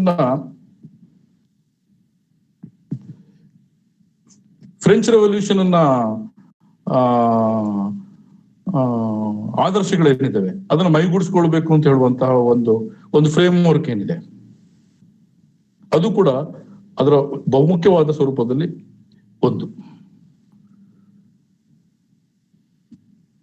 ಮೂರನೇದೇನಪ್ಪಾ ಅಂತ ಹೇಳಿದ್ರೆ ಇಂಡಸ್ಟ್ರಿಯಲ್ ರೆವಲ್ಯೂಷನ್. ಇಂಡಸ್ಟ್ರಿಯಲ್ ರೆವಲ್ಯೂಷನ್ ಮೂಲಕ ಹುಟ್ಟು ಹಾಕಿದಂತ ಒಂದು ಇಕನಾಮಿಕ್ ರಿಫಾರ್ಮ್ಸ್. ಈ ಮೂರು ಬಹಳ ಮುಖ್ಯವಾದ ಅಂಶಗಳು ಪ್ರಭಾವಿಸಿ ರೂಪುಗೊಂಡಂತಹ ಒಂದು ವ್ಯವಸ್ಥೆಯನ್ನೇ ಸರಳವಾಗಿ ಹೇಳುವುದಾದ್ರೆ ಆಧುನಿಕತೆ ಅಂತೇಳಿ ಕರಿಬಹುದು. ಇದಲ್ಲದೆ ಕೂಡ ಅನೇಕ ವಿಷಯಗಳು ಇರಬಹುದು. ಸದ್ಯದ ಮಾತಿನಲ್ಲಿ ಇದನ್ನು ನಾನು ಹೇಳಲಿಕ್ಕೆ ಇಷ್ಟಪಡ್ತೇನೆ. ಇದು ಆರಂಭದಲ್ಲಿ ನಮಗೆ ಕಂಡಿರುವಂಥದ್ದು ಯುನೈಟೆಡ್ ಸ್ಟೇಟ್ಸ್ ಆಫ್ ಅಮೆರಿಕಾದಲ್ಲಿ 1950ರ ದಶಕದಲ್ಲಿ ಇದು ಬಹಳ ಪ್ರಾಧಾನ್ಯತೆಯನ್ನು ಹೊಂದ್ಕೊಂಡಿರುತ್ತೆ. ಎರಡನೇ ಮಹಾಯುದ್ಧ ಆದ್ಮೇಲೆ ಬಹಳಷ್ಟು ದುಡ್ಡು ಮಾಡ್ಕೊಂಡಿರುತ್ತೆ. ಸೊ ಹಾಗಾಗಿ ಬಹಳ ಶ್ರೀಮಂತಿಕೆ ಇರುತ್ತೆ. ಸೊ ಇಲ್ಲಿ ಹೊಸ ಪ್ರಶ್ನೆಗಳು, ಹೊಸ ಬಗೆಯ ಸೊಸೈಟಿಗಳು, ಮತ್ತೆ ಹೊಸ ಬಗೆಯ ಜನವರ್ಗಗಳು ಹುಟ್ಟಿಕೊಳ್ತವೆ, ಹೊಸ ಹೊಸ ಪ್ರಶ್ನೆಗಳು ಹುಟ್ಟಿಕೊಳ್ತವೆ. ಅಲ್ಲಿ ಅದರದ್ದು ಉಗಮವನ್ನು ನಾವು ನೋಡಬಹುದು ಅಂತ ಐಜಾಜ್ ಅಹ್ಮದ್ ಅವರು ಹೇಳ್ತಾರೆ. ಫ್ರಾನ್ಸ್ ನಲ್ಲಿ ಒಂದು 10 ವರ್ಷ ಆದ್ಮೇಲೆ ಬರುತ್ತೆ. ಹಾಗೆ ನೋಡಕ್ ಹೋದ್ರೆ ಫ್ರಾನ್ಸ್ ಎರಡನೇ ಮಹಾಯುದ್ಧ ಆದ್ಮೇಲೆ ತನ್ನ 2 ಬಹುಮುಖ್ಯವಾದಂತ ವಸಾಹತನ್ನ ಕಳ್ಕೊಂಡಿರುತ್ತೆ. ಒಂದು ಇಂಡೋ ಚೈನಾ, ಇನ್ನೊಂದು ಅಲ್ಜೀರಿಯಾ. ಅದು ಬಹಳ ದುಃಖ ಆ ದೇಶದಲ್ಲಿ. 2 ನಮ್ ಕೈ ಬಿಟ್ಟು ಹೋಯ್ತಲ್ಲ ಅಂತ. ಇದಕ್ಕೆ ಆಕ್ಚುಲಿ ಸಂತೋಷ ಪಡಬೇಕು. ಅವರೆಲ್ಲ ಸ್ವಾತಂತ್ರ್ಯ ಆದ್ರೂ ಇವರ ಹಂಗಿಂದ ಹೊರಗಡೆ ಬಂದ್ರು ಅಂತ. ಬಟ್ ದೇಶದ ಹೊರಗಡೆ ಇದು ದೊಡ್ಡ ಫೇಲ್ಯೂರ್ ಅಂತ ಹೇಳಿ ಬಿಂಬಿಸಲಾಯ್ತು. ಬಹಳ ಮುಖ್ಯವಾಗಿ ಅಲ್ಲಿರತಕ್ಕಂಥ ಬಲಪಂಥೀಯ ಹೋರಾಟಗಳು ಇದು ದೊಡ್ಡ ಅವಮಾನ ಅಂತ ಹೇಳಿದ್ದು. ಮತ್ತೆ ಇದರಿಂದಾಗಿ ದೇಶಕ್ಕೆ ಬರುವಂತಹ ಒಂದು ದೊಡ್ಡ ಕ್ರೆಡಿಟ್ ಏನಿದೆ, ಫೈನಾನ್ಷಿಯಲ್ ಕ್ರೆಡಿಟ್ ಏನಿದೆ, ಅದು ನಮಗೆ ಬಹಳಷ್ಟು ಲಾಸ್ ಅನ್ನು ಉಂಟು ಮಾಡ್ತು ಎನ್ನುವಂತ ತೀರ್ಮಾನಕ್ಕೆ ಬರುತ್ತೆ.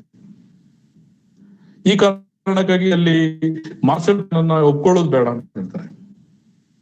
ಸೆಕೆಂಡ್ ಮೇಲೆ ಮಾರ್ಷಲ್ ಪ್ಲಾನ್ ಇರುತ್ತೆ. ಯುನೈಟೆಡ್ ಸ್ಟೇಟ್ಸ್ ಎಷ್ಟೋ 100 ಮಿಲಿಯನ್ ಗಟ್ಟಲೆ ದುಡ್ಡನ್ನ ಕೊಡ್ತೀವಿ ಅಂತ ಹೇಳಿದಾಗ ಅಲ್ಲಿನ ಸೋಷಿಯಲಿಸ್ಟ್ ಬೇಡ ಅಂತ ಹೇಳ್ತಾರೆ. ಅದು ಬಂದ್ರೆ ನಮ್ಮತನ ಹಾಳಾಗ್ಬಿಡುತ್ತೆ, ನಮ್ಮ ಮೇಲೆ ಅಮೆರಿಕದ ಒತ್ತಡ ಜಾಸ್ತಿ ಆಗುತ್ತೆ, ನಾವು ಅಮೆರಿಕದ ಬಾಲ ಬಡಕ ದೇಶ ಆಗುತ್ತೆ ಅಂತ ಹೇಳುವಂತ ಒಂದು ವಾದವನ್ನು ಮುಂದಿಡ್ತಾರೆ. ಆದ್ರೆ ಜನರಿಗೆ ಅದು ಬೇಕಾಗಿರ್ಲಿಲ್ಲ. ಬಡತನ ಸಾಕು, ನಮ್ಗೆ ಊಟ ಬೇಕು, ಸಂತೋಷ ಬೇಕು, ಮೋಜು ಬೇಕು, ಜೀವನ ಸುಗಮ ಆಗ್ಬೇಕು, ಟೆನ್ಷನ್ ಬೇಡ. ಈ ಕಾರಣಕ್ಕಾಗಿ ಏನ್ ಮಾಡ್ತಾರೆ, ಮಾರ್ಷಲ್ ಪ್ಲಾನ್ ಒಪ್ಕೊಳ್ತಾರೆ. ಮಾರ್ಷಲ್ ಪ್ಲಾನ್ ಬರೋದ್ರ ಜೊತೆಗೇನೆ ಅಲ್ಲಿನ ಸೋಷಿಯಲಿಸಂ ಕೂಡ ಹಿನ್ನೆಲೆಗೆ ಸರಿತದೆ. ಇದು ಅದರ ಒಂದು ಸಣ್ಣದಾದಂತ ಒಂದು ಹಿಸ್ಟಾರಿಕಲ್ ನೋಟ್.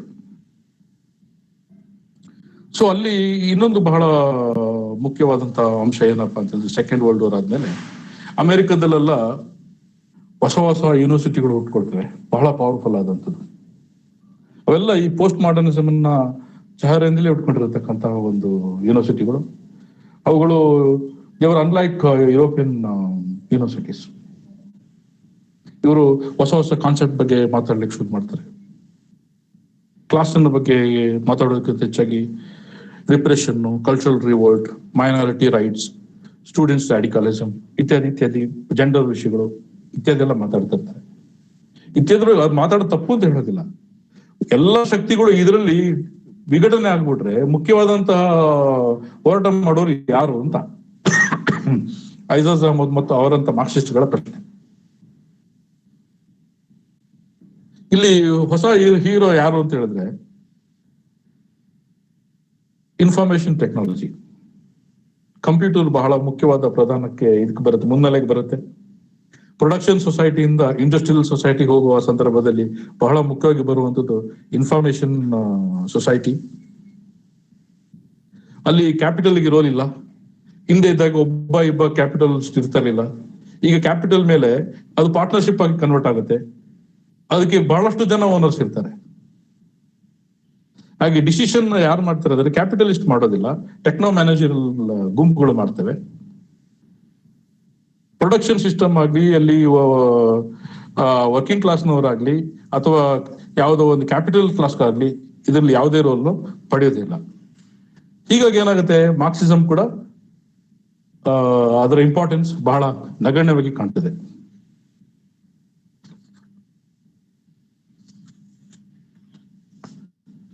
ಇದರಲ್ಲಿ 3 ಜನ ಬಹಳ ಇಂಪಾರ್ಟೆಂಟ್ ಆಗಿ ಇಂಪ್ಯಾಕ್ಟ್ ಮಾಡ್ತಾರೆ ಈ ಪೋಸ್ಟ್ ಮಾಡರ್ನಿಸಂ ಸಂಬಂಧಪಟ್ಟಂಗೆ. ಆಕ್ಚುಲಿ ನಿಮ್ಗೆ ಮತ್ತೊಮ್ಮೆ ಹೇಳ್ತೇನೆ, ಪೋಸ್ಟ್ ಮಾಡರ್ನಿಸಮ್ಗೂ ಮತ್ತು ಸಬಾಲ್ಟರ್ನ್ ಸ್ಟಡೀಸ್ಗೂ ಬಹಳ ಸಂಬಂಧ ಇದೆ ಅಂತೇಳಿ. ಅದನ್ನ ಈಗ ಸ್ವಲ್ಪ ಹೊತ್ತಲ್ಲಿ ಹೇಳ್ತೇನೆ. ಅದಕ್ಕೆ ಪೂರ್ವಭಾವಿಯಾಗಿ ಈ ಮಾತನ್ನು ಹೇಳಿರೋದು ಅಷ್ಟೇನೆ. ನಮಗೆ ಬಹಳ ಮುಖ್ಯವಾದಂತ 3 ಜನ ಫಿಲಾಸಫರ್ಸ್ ಸಿಗ್ತಾರೆ. ಒಬ್ರು ಲಿಯಾಟಾರ್ಡ್, ಇನ್ನೊಬ್ರು ಫೂಕೋ, ಇನ್ನೊಬ್ರು ಡೆರಿಡಾ. ಹೆಚ್ಚು ಮಾತಾಡೋದಿಲ್ಲ ಇದ್ರ ಬಗ್ಗೆ. ಸಾಹಿತ್ಯದವ್ರು ಮಾತಾಡೋದಕ್ಕಿಂತ ಇದು ಡಿಫರೆಂಟ್ ಆಗಿ ಅನೇಕ ಸರಿ ಕಾಣಬಹುದು, ಆದ್ರೂ ಅದಕ್ಕಿಂತ ಭಿನ್ನವಾಗಿ ಏನಿಲ್ಲ. ಅವ್ರು ಏನ್ ಹೇಳ್ತಾರೆ, ಲಿಯಾಟಾರ್ಡ್ ಪೋಸ್ಟ್ ಮಾಡರ್ನಿಸಮ್ 3 ಮುಖ್ಯವಾದಂತ ವಿಚಾರಗಳನ್ನು ರಿಜೆಕ್ಟ್ ಮಾಡುತ್ತೆ. ಒಂದು ಎನ್ಲೈಟನ್ಮೆಂಟ್ ಅನ್ನು ರಿಜೆಕ್ಟ್ ಮಾಡುತ್ತೆ, ಒಂದು ಡಯಾಲೆಟಿಕ್ಸ್ ಅನ್ನೋದೇ ರಿಜೆಕ್ಟ್ ಮಾಡುತ್ತೆ, 3ನೇದು ರೀಸನ್ ರಿಜೆಕ್ಟ್ ಮಾಡುತ್ತೆ. ಎನ್ಲೈಟನ್ಮೆಂಟ್ ಅನ್ನ ರಿಜೆಕ್ಟ್ ಮಾಡೋದ್ರ ಮೂಲಕ ನೇಷನ್ ಸ್ಟೇಟ್ ನ ಆದರ್ಶಗಳನ್ನ ಡ್ಯಾಮೇಜ್ ಮಾಡೋದಂಗಾಗುತ್ತೆ. ಮತ್ತೆ ಅದಕ್ಕೆ ಒಂದಂತ ರೀಸನ್ ಬೇಕು ಅಂತೇನಿಲ್ಲ. ಭಾವನೆಗಳು ಬಂದಾಗ ರೀಸನ್ ಹಾಕ್ಬೇಕು. ಸೊ ರೀಸನ್ ಅನ್ನು ಕೂಡ ನಾವು ಒಪ್ಪೋದಿಲ್ಲ. ಆ ತರದ ಒಂದು ತರ್ಕ ಇಲ್ಲಿ ನಮಗೆ ಅಗತ್ಯ ಇಲ್ಲ. ಡಯಾಲೆಟಿಕ್ಸ್ ನಿಮಗೆ ಬಹಳ ಸಹಜವಾಗಿ ಅರ್ಥ ಆಗುತ್ತೆ. ಬಹಳ ನೇರವಾಗಿ ಮಾರ್ಕ್ಸಿಸಮ್ ಅನ್ನೇ ಹೊರಗಡೆ ನಿಲ್ಲಿಸುವಂತ ಒಂದು ಪ್ರಯತ್ನ ನಡೀತದೆ. ಸೊ ಈ 3 ಬೇಡ ಅಂತ ಹೇಳಿದಾಗ ಏನ್ ಬೇಕಾಗುತ್ತೆ? ಈ 3 ಬೇಡ ಅಂತಂದ್ರೆ ಅಲ್ಲಿ ಸ್ಟೇಟ್ ಬೇಡ ಅಂತ ಆಯ್ತು. ನಮಗೆ we don't want any powerful state. ಯಾಕಂದ್ರೆ ಆ ಪವರ್ಫುಲ್ ಸ್ಟೇಟ್ ನ ಕಲ್ಪನೆ ಔಟ್ಡೇಟೆಡ್ ಅಂತ ಅವ್ರು ಹೇಳ್ತಾರೆ. ಅದರ ಬದಲು ಒಂದು ಸಮಾಜ ರೂಪುಗೊಳ್ಳುವಂತಹ ಅನೇಕ ಬಗೆಯ ಅಂಶಗಳಿದ್ದಾವೆ. ಅದು ಕಾರ್ಪೊರೇಟ್ ಲೀಡರ್ಗಳಿರ್ಬೋದು, ಬೇರೆ ಬೇರೆ ಹಂತದಲ್ಲಿ ಅಡ್ಮಿನಿಸ್ಟ್ರೇಟರ್ಸ್ ಇರ್ಬೋದು, ಧಾರ್ಮಿಕ ಗುಂಪುಗಳಿರ್ಬೋದು, ಯಾವುದೇ ಇರ್ಬೋದು. ಇವರೆಲ್ಲರಿಗೂ ಕೂಡ ಮಹತ್ವಗಳು ಬಂದಾಗ ದೇಶ ಅಂತ ಹೇಳುವಂಥದ್ದು ಅಥವಾ ಸ್ಟೇಟ್ ಅಂತ ಹೇಳುವಂಥದ್ದು, ಒಂದು ಸ್ಟ್ರಾಂಗ್ ಸ್ಟೇಟ್ ಅಂತ ಹೇಳುವಂಥದ್ದು ಏನಿದಾವೆ ಅದಕ್ಕೆ ಇಂಪಾರ್ಟೆನ್ಸ್ ಕಮ್ಮಿ ಆಗುತ್ತೆ, ಮತ್ತೆ ಕಮ್ಮಿ ಆಗ್ಬೇಕು ಅಂತ. ಆಗ ಮಾತ್ರ ನಾವು ಒಂದು ಹೊಸದಾದಂತ ಯುಗವನ್ನು ನೋಡಬಹುದು ಅಂತೇಳಿ ಅವ್ರು ವಾದ ಮಾಡ್ತಾರೆ. ಅವ್ರು ಬಹಳ ದೊಡ್ಡ ಒಬ್ಬ ಪ್ರವರ್ತಕರು. ಮತ್ತೆ ಫೂಕೋ ಬಗ್ಗೆ ನಿಮ್ಗೆ ಬಹಳ ಗೊತ್ತಿದೆ ನಿಮ್ಗೆ, ಆದ್ರೂ ಕೆಲವೊಂದು ವಿಷಯಗಳನ್ನ ಇಲ್ಲಿ ಹೇಳಲೇಬೇಕು ನಾನು. ಅವ್ರು ಏನಂದ್ರೆ ಈ ಕ್ಲಾಸ್ ಹೇಳೋದು ಇನ್ಸಿಗ್ನಿಫಿಕೆಂಟ್ ಅಂತ ಹೇಳ್ತಾರೆ. ಕ್ಲಾಸ್ ಅಂತ ಹೇಳೋದು ಇನ್ಸಿಗ್ನಿಫಿಕೆಂಟ್ ಅಂತ ಹೇಳಿದ್ರೆ ಮತ್ತೆ ನಿಮ್ಗೆ ಸ್ಟೇಟ್ ನ ಕಲ್ಪನೆ ಬರೋದಿಲ್ಲ. ಸ್ಟೇಟ್ ಅಂತ ಹೇಳುವಂತ ಒಂದು ಕಲ್ಪನೆನೇ ಡಿಜನರೇಟ್ ಮಾಡ್ಬೇಕಾಗತ್ತೆ.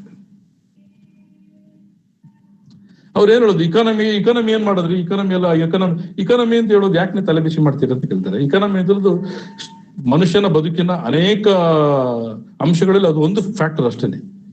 ಅದಕ್ಕಾಗಿ ನೀವೇನು ತತ್ತರಿಸಬೇಕಾದ ಅಗತ್ಯ ಇಲ್ಲ. ಅದರ ಬದಲು ಒಂದು ಬದಲಿ ವ್ಯವಸ್ಥೆ ಬಗ್ಗೆ ಯೋಚನೆ ಮಾಡಿ ಎನ್ನುವಂತ ಒಂದು ಮಾತನ್ನ ಮುಂದೆ ಹೇಳ್ತಾರೆ. ಹೀಗಾಗಿ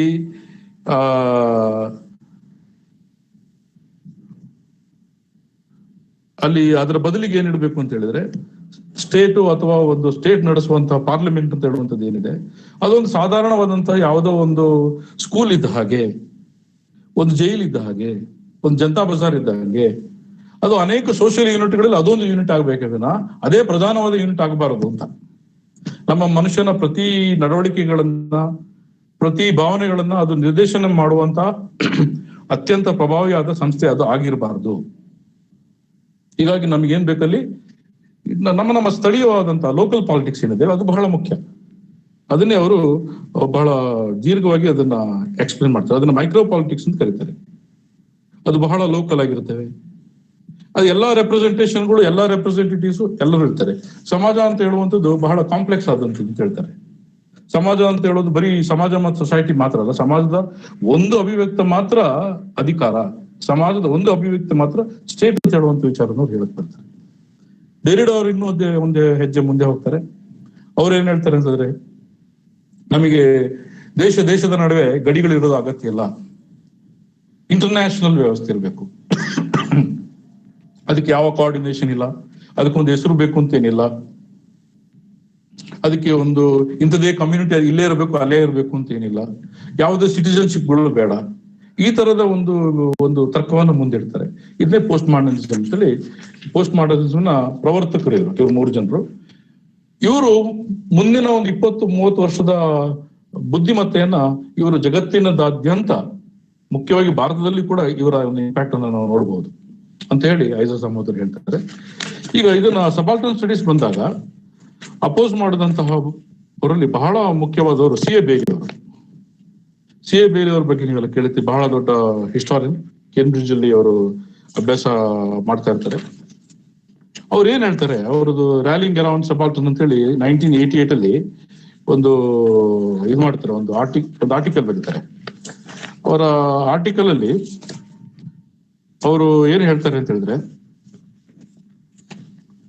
ಮುಖ್ಯವಾಗಿ ನೀವು ಯಾವುದನ್ನ ನೀವು ಭಾವನೆ ಅಂತ ನೀವು ಕರಿತಿದ್ರಿ, ಈ ಭಾವನೆ ಅಂತ ಹೇಳುವಂತ ಮಾತೇನಿದೆ, ಇದು ಬಹಳ ಮುಖ್ಯವಾಗಿ ಒಂದು ಪೋಲಿಮಿಕ್ಗೆ ಕಾರಣ ಆಗುತ್ತೆ ಅಂತ ಹೇಳ್ತಾರೆ.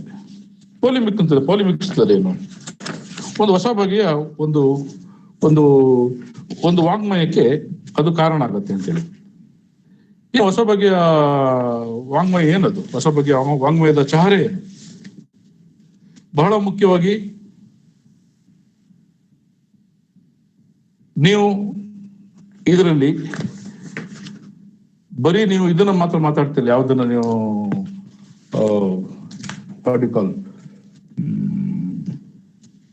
ಪಾಸ್ಟ್ ಅನ್ನ ಮಾತ್ರ ಮಾತಾಡ್ತಿಲ್ಲ. ನೀವು ಪಾಸ್ಟ್ ಬಗ್ಗೆ ಮಾತಾಡ್ತಿದ್ದಾಗಲಿ ವರ್ತಮಾನದ ಬಗ್ಗೆಯೂ ಮಾತಾಡ್ತಿರ್ತೀರಿ. ಚರಿತ್ರೆಯ ಒಂದು ಗುಣವೇ ಹಾಗೆ. ನಿಮಗೆ ನಾವು ಚರಿತ್ರೆಯಲ್ಲಿ ಪಾಸ್ಟ್ ನ ಬಗ್ಗೆ ಮಾತಾಡ್ತಿರ್ತೀವಿ ಅಂತ ಅನಿಸ್ತದೆ, ಭಾಸ ಆಗ್ತಾ ಇರ್ತದೆ. ಆದ್ರೆ ಅದು ಬಹಳ ಮುಖ್ಯವಾಗಿ ವರ್ತಮಾನದ ಒಂದು ಬಯಕೆಗಳೇ ಆಗಿರ್ತವೆ ಎನ್ನುವುದನ್ನ ನಾವು ಅರ್ಥ ಮಾಡ್ಕೋಬೇಕು. EH ಈಗಾಗಲೇ ಅದನ್ನ ಹೇಳಿದ್ದಾರೆ, ಅನೇಕರು ಹೇಳಿದ್ದಾರೆ. ಅದೊಂದು ನಿರಂತರವಾದಂತ ಭೂತ ಮತ್ತು ಭವಿಷ್ಯ ಕಾಲದ ನಡೆದಿರ್ತಕ್ಕಂಥ ನಿರಂತರವಾದ ಒಂದು ಸಂವಾದ ಅಂತೇಳಿ. ಅದನ್ನ ನಾನು ಹೆಚ್ಚೇನು ಹೇಳೋ ಅಗತ್ಯ ಏನಿಲ್ಲ. ಅದನ್ನ ಬರೀ ಉದಾಹರಣೆಗೆ ಈ ರೈತ ಹೋರಾಟಗಳು ಅದು ಇದು ಅಂತ ನೀವು ಬಹಳ ಹೇಳ್ತಿರಲ್ಲ ಸ್ವಾಮಿ, ಇದನ್ನ ಮಾರ್ಕ್ಸಿಸ್ಟ್ಗಳೇ ಬಹಳ ಹಿಂದೆ ಮಾಡಿದ್ದಾರೆ, ಅಥವಾ ಬಹಳ ಲಿಬರಲ್ ಹಿಸ್ಟಾರಿಯನ್ಸ್ಗಳು ಕೂಡ ಬಹಳ ಜನ ಮಾಡಿದ್ದಾರೆ.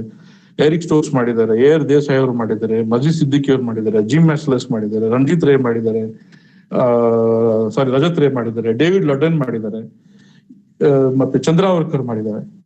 ಇಷ್ಟೆಲ್ಲ ಮಾಡಿದ್ಮೇಲೆ ನೀವು ಅದೇ ಸೋರ್ಸ್ ಇಟ್ಕೊಂಡು ನೀವೇನೋ ಹೊಸದಾಗಿ ಆಲ್ಟರ್ನೇಟಿವ್ ಅಂತ ಕೊಡ್ತಿರಲ್ಲ, ಅದು ಹೇಗ್ ಸಾಧ್ಯ? You are using the same materials that they have used already. In what way this will be different from that those of yours?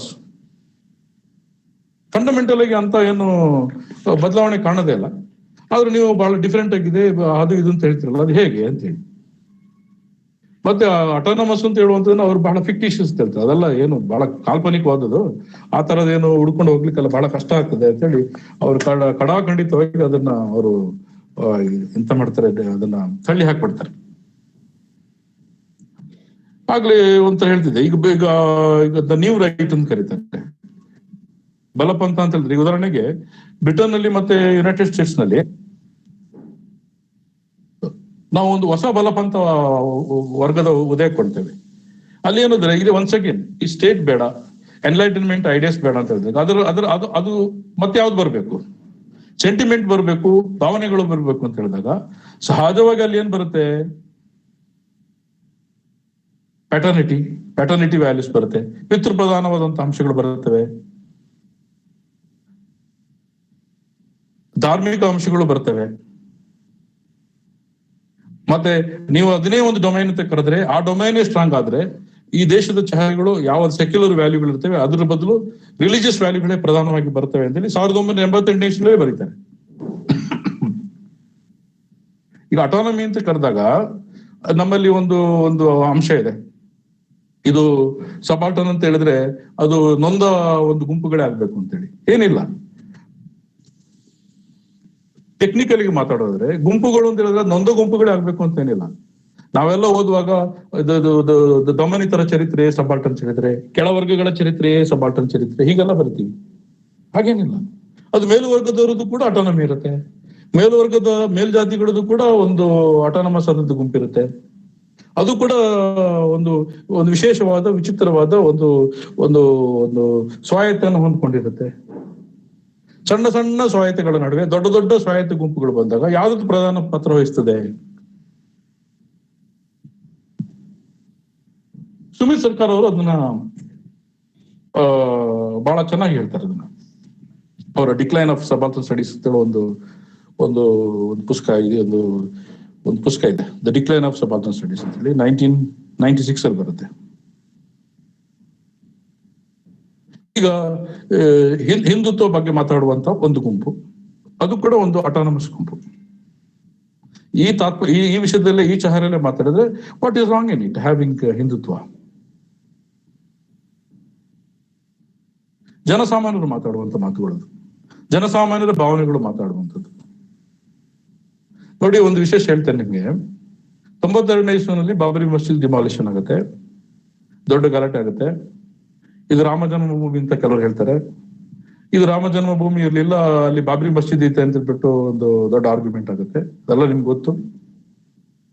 Advani ಅವರು ರಥಯಾತ್ರೆ ಮಾಡ್ತಾರೆ, ಇದು ರಾಮ ಜನ್ಮಭೂಮಿನೇ ಅಂತ ಹೇಳಿ. ಆಗ ಅದ್ವಾನಿ ಅವರಿಗೆ ಪ್ರಶ್ನೆ ಮಾಡ್ತಾರೆ. ಅದ್ವಾನಿಜಿ ಎಲ್ಲ ಆರ್ಕಿಯಾಲಜಿ ಅವರು ಹೇಳ್ತಿದ್ರೆ ಬಹಳ ಡಾಕ್ಯುಮೆಂಟ್ಸ್ ಗಳು, ಇದು 1990s ಅಲ್ಲಿ ಎಲ್ಲ ಡಾಕ್ಯುಮೆಂಟ್ಸ್ ಗಳೆಲ್ಲ ಕೂಡ ಹೇಳ್ತಾ ಇದ್ದೇವೆ, ಇದು ಅಲ್ಲಿ ರಾಮ ಜನ್ಮಭೂಮಿ ಚಹರೆ ಕಡಿಮೆ, ಅಲ್ಲಿ ಬೇರೆನೇ ಇತ್ತು ಅಂತ ಹೇಳ್ತಾರಲ್ಲ. ಅವ್ರು ಹೇಳ್ತಾರೆ, ನನಗೆ ಇವೆಲ್ಲದಕ್ಕಿಂತ 100 ಕೋಟಿ ಹಿಂದೂಗಳ ಭಾವನೆ ಮುಖ್ಯ ಅಂತ ಹೇಳ್ತಾರೆ. For me the sentiments of 100 crores of Hindus is more precious than these documents ಅಂತ ಹೇಳಿ. ಅಂದ್ರೆ ನಿಮಗೆ ಸರಿ ತಪ್ಪುಗಳು ಬೇಡ, ಅದಕ್ಕಿಂತ ಹೆಚ್ಚಾಗಿ ವಾದ ವಿವಾದಗಳು, ವಾಗ್ಮಯಗಳು ಹೆಂಗೆ ರೂಪುಗೊಳ್ತವೆ, ನಿರ್ವಚನಗೊಳ್ತದೆ ಅಂತ ಹೇಳುವಂಥದ್ದು ಬಹಳ ಮುಖ್ಯ. ಮತ್ತೆ ಅದು ಕೊನೆಗೆ ಏನಾಯ್ತು ಅಂತ ಹೇಳುವಂಥದ್ದು ನಮ್ಮ ಮುಂದೆ ಇರುವಂತ ವಿಚಾರ. ಅದು ಆ ಸಂಗತಿ ನನಗೆ ನೇರವಾಗಿ ಸಂಬಂಧಪಟ್ಟಿಲ್ಲ. ಇದು ಈ ರೀತಿ ಪ್ರಶ್ನೆಗಳು ನಮ್ಮ ಮುಂದೆ ಬರ್ತವೆ. ಶಾಬಾನು ಪ್ರಕರಣ ಬಂದಾಗಲೂ ಕೂಡ ಹಾಗೆ ಆಯ್ತು. ಶಾಬಾನು ಪ್ರಕರಣ ಬಂದಾಗ ರಾಜೀವ್ ಗಾಂಧಿ ಅವರು ಇದ್ರು, ಸುಪ್ರೀಂ ಕೋರ್ಟ್ ಹೇಳಿದ್ರು ಕೂಡ ಇಲ್ಲ, ಮುಸ್ಲಿಂ ಪರ್ಸನಲ್ ಲಾದಲ್ಲಿ ಅದಕ್ಕೆ ಅವಕಾಶಗಳಿಲ್ಲ ಹಾಗಂತೇಳಿ ಸುಪ್ರೀಂ ಕೋರ್ಟ್ ತೀರ್ಮಾನವನ್ನೇ ಸೈಡ್ಗೆ ಇಟ್ರು. ಅದು ಲೆಜಿಸ್ಲೇಷನ್ ಮಾಡಿ ಏನೋ ಅಂತ ಬದಿಗಿಟ್ರು. ಇದನ್ನೇ ಏನ್ ಕರೆಯುತ್ತಿದ್ರೆ, ಇದು ಕೂಡ ಒಂದು ಅಟಾನಮಸ್ ಆದಂತ ಒಂದು ಗುಂಪು. ಅದು ದೊಡ್ಡದಿರ್ಬೋದು, ಸಣ್ಣದಿರ್ಬೋದು, ಲೋಕಲ್ ಆಗಿರ್ಬೋದು, ಈ ಸ್ವಲ್ಪ ದೊಡ್ಡದಾಗಿರ್ಬೋದು. 10ನೇ ಶತಮಾನದಲ್ಲಿ ಇದು ಬಹಳ ಸಣ್ಣದಾಗಿರ್ಬೋದು, 20ನೇ ಶತಮಾನದಲ್ಲಿ ಅಖಂಡವಾಗಿರ್ಬೋದು. Who knows it. ಅದರ ಚಹರೆಗಳು ಬಹಳ ಬೇರೆ ಬೇರೆ ಬೇರೆ ಬೇರೆ ತರ ಕಾಣ್ತವೆ. ಮತ್ತೆ ಸುಮಿತ್ ಸರ್ಕಾರ್ ಅವರು ಬಹಳ ನೊಂದ್ಕೊಂಡು ಮಾತಾಡ್ತಾರೆ. ಈಗಾಗಲೇ ನೋಡಿ, ಇ ಪಿ ಥಾಮ್ಸನ್ ಅವರು ಮತ್ತೆ ಮುಂದಾದವರಲ್ಲ, ಅವರು 70s ಬರೆದಿದ್ರು ಅದನ್ನ, ಇಂಡಸ್ಟ್ರಿಯಲ್ ಲೇಬರ್ಗಳ ಬಗ್ಗೆ, ಅವರ ಹಿಸ್ಟಾರಿಕಲ್ ಕಾನ್ಷಿಯಸ್ ಬಗ್ಗೆ. ಅವರು ಇಷ್ಟು ಹಗುರವಾಗಿ ಈ ರೀತಿಯ ಬರಹಗಾರರ ಬಗ್ಗೆ, ಚರಿತ್ರೆಕಾರರ ಬಗ್ಗೆ ಬರಿಬಾರ್ದಾಗಿತ್ತು ಅಂತ ಹೇಳುವಂತ ಒಂದು ಮಾತಾಡ್ತಾರೆ.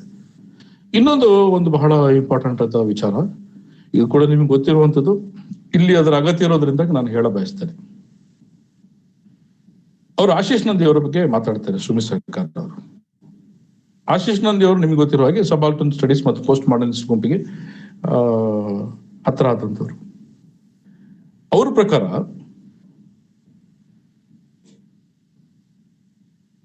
ಈ ಮಾಡರ್ನಿಟಿ ಅಂತ ಹೇಳುವಂಥದ್ದು, this is the by product of west. Modernity ಅಂತ ಹೇಳುವುದು ವೆಸ್ಟ್ ನ ಒಂದು ಬೈ ಪ್ರಾಡಕ್ಟ್. ಆದ್ರೆ ಇವತ್ತಿನ ಇಂಪಾರ್ಟೆಂಟ್ ಡಿಬೇಟ್ ಅಲ್ಲಿ ಇರತಕ್ಕಂಥ ಸೆಕ್ಯುಲರಿಸಂ ಇರ್ಬೋದು ಅಥವಾ ಕಮ್ಯುನಲಿಸಂ ಇರ್ಬೋದು, ಇವೆರಡು ಕೂಡ these are the 2 by products of west ಅಂತೇಳಿ ಅವ್ರು ಹೇಳ್ತಾರೆ. ಅವು ಅದಕ್ಕೆ ಭಾರತೀಯ ಚಹರೆ ಇಲ್ಲ. ಅದಕ್ಕೆ ಈಗ ನೀವು ಎರಡನ್ನೂ ನಿರಾಕರಣೆ ಮಾಡಿ ನೀವು ಬೇರೆದಕ್ಕೆ ಬನ್ನಿ ಅಂತ ಹೇಳ್ತಾರೆ. ಇದು ಒಂಥರ ಹೊಸ ಸಂಕಲ್ಪನೆ. ಇದು ಹಿಂದೆ ಆಗಿರ್ಲಿಲ್ಲ, ಆ ತರದ ಏನು ಪ್ರಾಬ್ಲಮ್ಗಳಿಲ್ಲ. ಇದೆಲ್ಲ ಹೊಸದಾದ ಡಿಬೇಟ್. ಇವೆಲ್ಲ ಇತ್ತೀಚೆಗೆ ಬಂದಿರತಕ್ಕಂತ ಒಂದು ಮಾತುಕತೆ.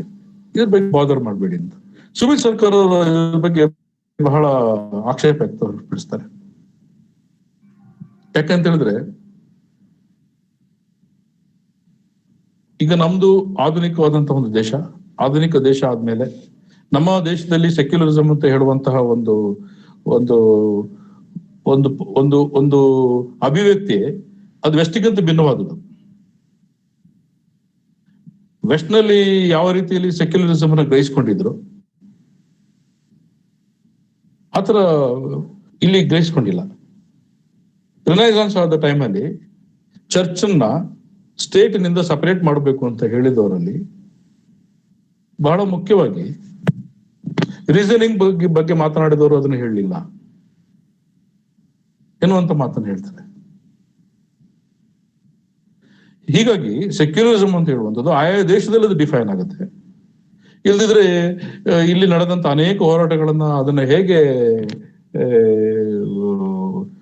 ತಡೆಗಟ್ಟುವಂಥದ್ದು, ವೈಲೆನ್ಸ್ ಅನ್ನ ತಡೆಗಟ್ಟೋದು ಹೇಗೆ ಅಂತೇಳಿ ಅವ್ರು ಹೇಳ್ತಾರೆ. ಇದಕ್ಕೆ ಸಂಬಂಧಪಟ್ಟಂಗೆ ಮತ್ತೆ ಪಾರ್ಥ ಚಟರ್ಜಿ ಅವರು ಮತ್ತೆ ಮುಂತಾದವರು ಏನ್ ಹೇಳ್ತಾರೆ ಅಂತ ಹೇಳೋದನ್ನ ನಾನು ನಂತರ ತಿಳಿಸ್ತೇನೆ. ಅದರ್ವೈಸ್ ನಮ್ಮ ಮಾತುಕತೆಯಲ್ಲಿ ಕೂಡ ತಿಳಿಸ್ತೇನೆ. ಯಾಕಂದ್ರೆ ವಾಗ್ವಾದಗಳು ಅಲ್ಲಿ ನಿಲ್ಲೋದಿಲ್ಲ.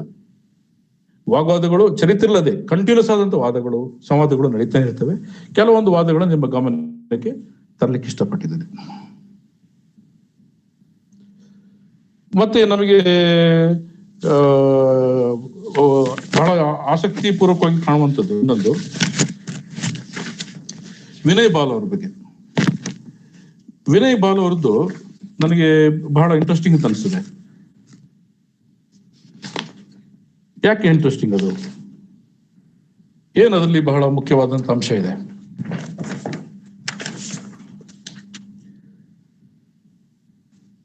ಅವರು ಅನೇಕ ವಿಚಾರಗಳನ್ನು ಮುಂದಿಟ್ಟುಕೊಂಡು ಸಬಾಲ್ಟರ್ನ್ ಸ್ಟಡೀಸ್ ಅಧ್ಯಯನದ ಬಗ್ಗೆ ಆಕ್ಷೇಪಗಳನ್ನು ವ್ಯಕ್ತಪಡಿಸ್ತಾರೆ. ಫಾರ್ ಎಕ್ಸಾಂಪಲ್ ಲ್ಯಾಟಿನ್ ಅಮೆರಿಕದ ಬಗ್ಗೆ. ಲ್ಯಾಟಿನ್ ಅಮೆರಿಕದ ವಿದ್ವಾಂಸರ ಬಗ್ಗೆ ಏನ್ ಮಾತಾಡ್ತಾರೆ ಅವರು? ಇತ್ತೀಚಿನ ಲ್ಯಾಟಿನ್ ಅಮೆರಿಕದ ವಿದ್ವಾಂಸರು ಸಬಾಲ್ಟರ್ನ್ ಸ್ಟಡೀಸ್ ನ ಅಧ್ಯಯನದಿಂದ ಮಾರು ಹೋಗಿದ್ರು ಕೂಡ ಅದು ಯಾವ ಅರ್ಥದಲ್ಲಿ ಮಾರು ಹೋಗ್ಬೇಕು ಆ ಅರ್ಥದಲ್ಲಿ ಆಗ್ಲಿಲ್ಲ ಅಂತ ಹೇಳ್ತಾರೆ. ಅಲ್ಲಿ ವಸಾಹತಿ ವಿರೋಧಿ ಎಲಿಮೆಂಟ್ಗಳು ಮತ್ತೆ ಲ್ಯಾಂಡ್ ಲಾರ್ಡ್ ನ ವಿರುದ್ಧ ನಡೆದಂತಹ ಹೋರಾಟಗಳನ್ನ ಗಮನದಲ್ಲಿಟ್ಟುಕೊಂಡು ನಡೆಸಿದಂತಹ ಸಂಶೋಧನೆಗಳಿಗೆ ಹೆಚ್ಚು ಬೆಲೆ ಬಂತು, ನಿಜನೇ. ಆದ್ರೆ ಐರಾನಿಕಲ್ ಆಗಿ ಅಲ್ಲಿ ಹಿಸ್ಟಾರಿಯನ್ಸ್ಗಿಂತ ಹೆಚ್ಚಾಗಿ ನಾನ್ ಹಿಸ್ಟಾರಿಯನ್ಸ್ ಅದರ ಕೆಲಸ ಮಾಡ್ತಿದ್ದಾರೆ ಅಂತ ಹೇಳುವಂಥದ್ದನ್ನ ವಿನಯ್ ಬಾಲ್ ಅವರು ಹೇಳ್ತಾರೆ. ಅದ್ರಲ್ಲಿ ತಪ್ಪೇನ್ರಿ? ಲಿಟ್ರೇಚರ್ ಅವರು ಸಬಾಲ್ಟರ್ನ್ ಸ್ಟಡೀಸ್ ಮಾಡಿದ್ರೆ ಪ್ರಾಬ್ಲಮ್ ಏನಿದೆ? ಪ್ರಾಬ್ಲಮ್ ಏನಿಲ್ಲ, ಯಾರು ಬೇಕಾದ್ರೆ ಕೆಲಸ ಮಾಡ್ಬೋದು. ಹಿಸ್ಟಾರಿಯನ್ ಆದ್ರೆ ಅವನಿಗೆ ಹಿಸ್ಟಾರಿಯೋಗ್ರಫಿ ಬಗ್ಗೆ ನಾಲೆಜ್ ಇರುತ್ತೆ. ಅವನಿಗೆ ಸತತವಾದಂತ ಹಿಸ್ಟ್ರಿ ವಿದ್ಯಾರ್ಥಿಗೆ ಹಿಸ್ಟಾರಿಯೋಗ್ರಫಿಯನ್ನು ಅಪ್ಡೇಟ್ ಮಾಡ್ಕೊಂಡೇ ಇರಬೇಕು. ಇತಿಹಾಸ ಬರವಣಿಗೆ ಕ್ರಮ ಅಂತ ಕರಿತೀವಿ, ಅದನ್ನ ಚರಿತ್ರೆ ರಚನಾಶಾಸ್ತ್ರ ಅಂತ ಕರಿತೀವಿ. ಇವರಿಗೆ ಯಾವ ಶಾಸ್ತ್ರ ಸಿದ್ಧಾಂತಗಳು ಏನು ಬೇಕಾಗಿಲ್ಲ. ಅದು ಯಾವಾಗ ಅದು ಹೇಗೆ ಆಗುತ್ತೆ, ಅದು ಹೇಗೆ ಅಪ್ಡೇಟ್ ಆಗುತ್ತೆ, ಅದ್ರ ಬಗ್ಗೆ ಇವ್ರಿಗೆ ಯಾವ ಒಂದು ತಕರಾರುಗಳು ಅಥವಾ ಯಾವುದೇ ಒಂದು ವಿಚಾರಗಳು ಅವ್ರ ತಲೆಯಲ್ಲಿ ಇರೋದೇ ಇಲ್ಲ. ಒಂದೊಂದು ಸಿದ್ಧಾಂತಕ್ಕೆ ಯಾವ್ಯಾವ ತರ ಸಂಬಂಧ ಇದೆ. ಫಾರ್ ಎಕ್ಸಾಂಪಲ್ ಕೇಂಬ್ರಿಡ್ಜ್ ಇತಿಹಾಸಕ್ಕೂ ಮತ್ತೆ ಸಬಾಲ್ಟರ್ನ್ ಚರಿತ್ರೆಗೆ ಇರತಕ್ಕಂಥ ಸಂಬಂಧಗಳೇನು, ಅದಕ್ಕಿರತಕ್ಕಂಥ ಹೋಲಿಕೆಗಳೇನು, ಮಾರ್ಕ್ಸಿಸಂ ಇದಕ್ಕಿಂತ ಹೇಗೆ ಡಿಫರೆಂಟ್ ಆಗಿದೆ, ಮಾರ್ಕ್ಸಿಸಂ ಕೆಲವು ಅಂಶಗಳು ಸಬಾಲ್ಟರ್ನ್ ಅಲ್ಲಿ ಹೇಗಿದ್ದಾವೆ, ಯಾವುದಿಲ್ಲ. ಇದು ಯಾವುದು ಆಗತ್ತಿಲ್ಲ. ನೇರವಾದಂತ ಕೆಲವು ಅಂಶಗಳನ್ನ ಇಟ್ಕೊಂಡು ರಿಡಕ್ಟೆಂಟ್ ಆಗಿ ನೋಡುವಂತ ಒಂದು ಕೆಲಸವನ್ನ ಮಾಡಿದ್ದಾರೆ ಅಂತ ಇವರು ಹೇಳ್ತಾರೆ.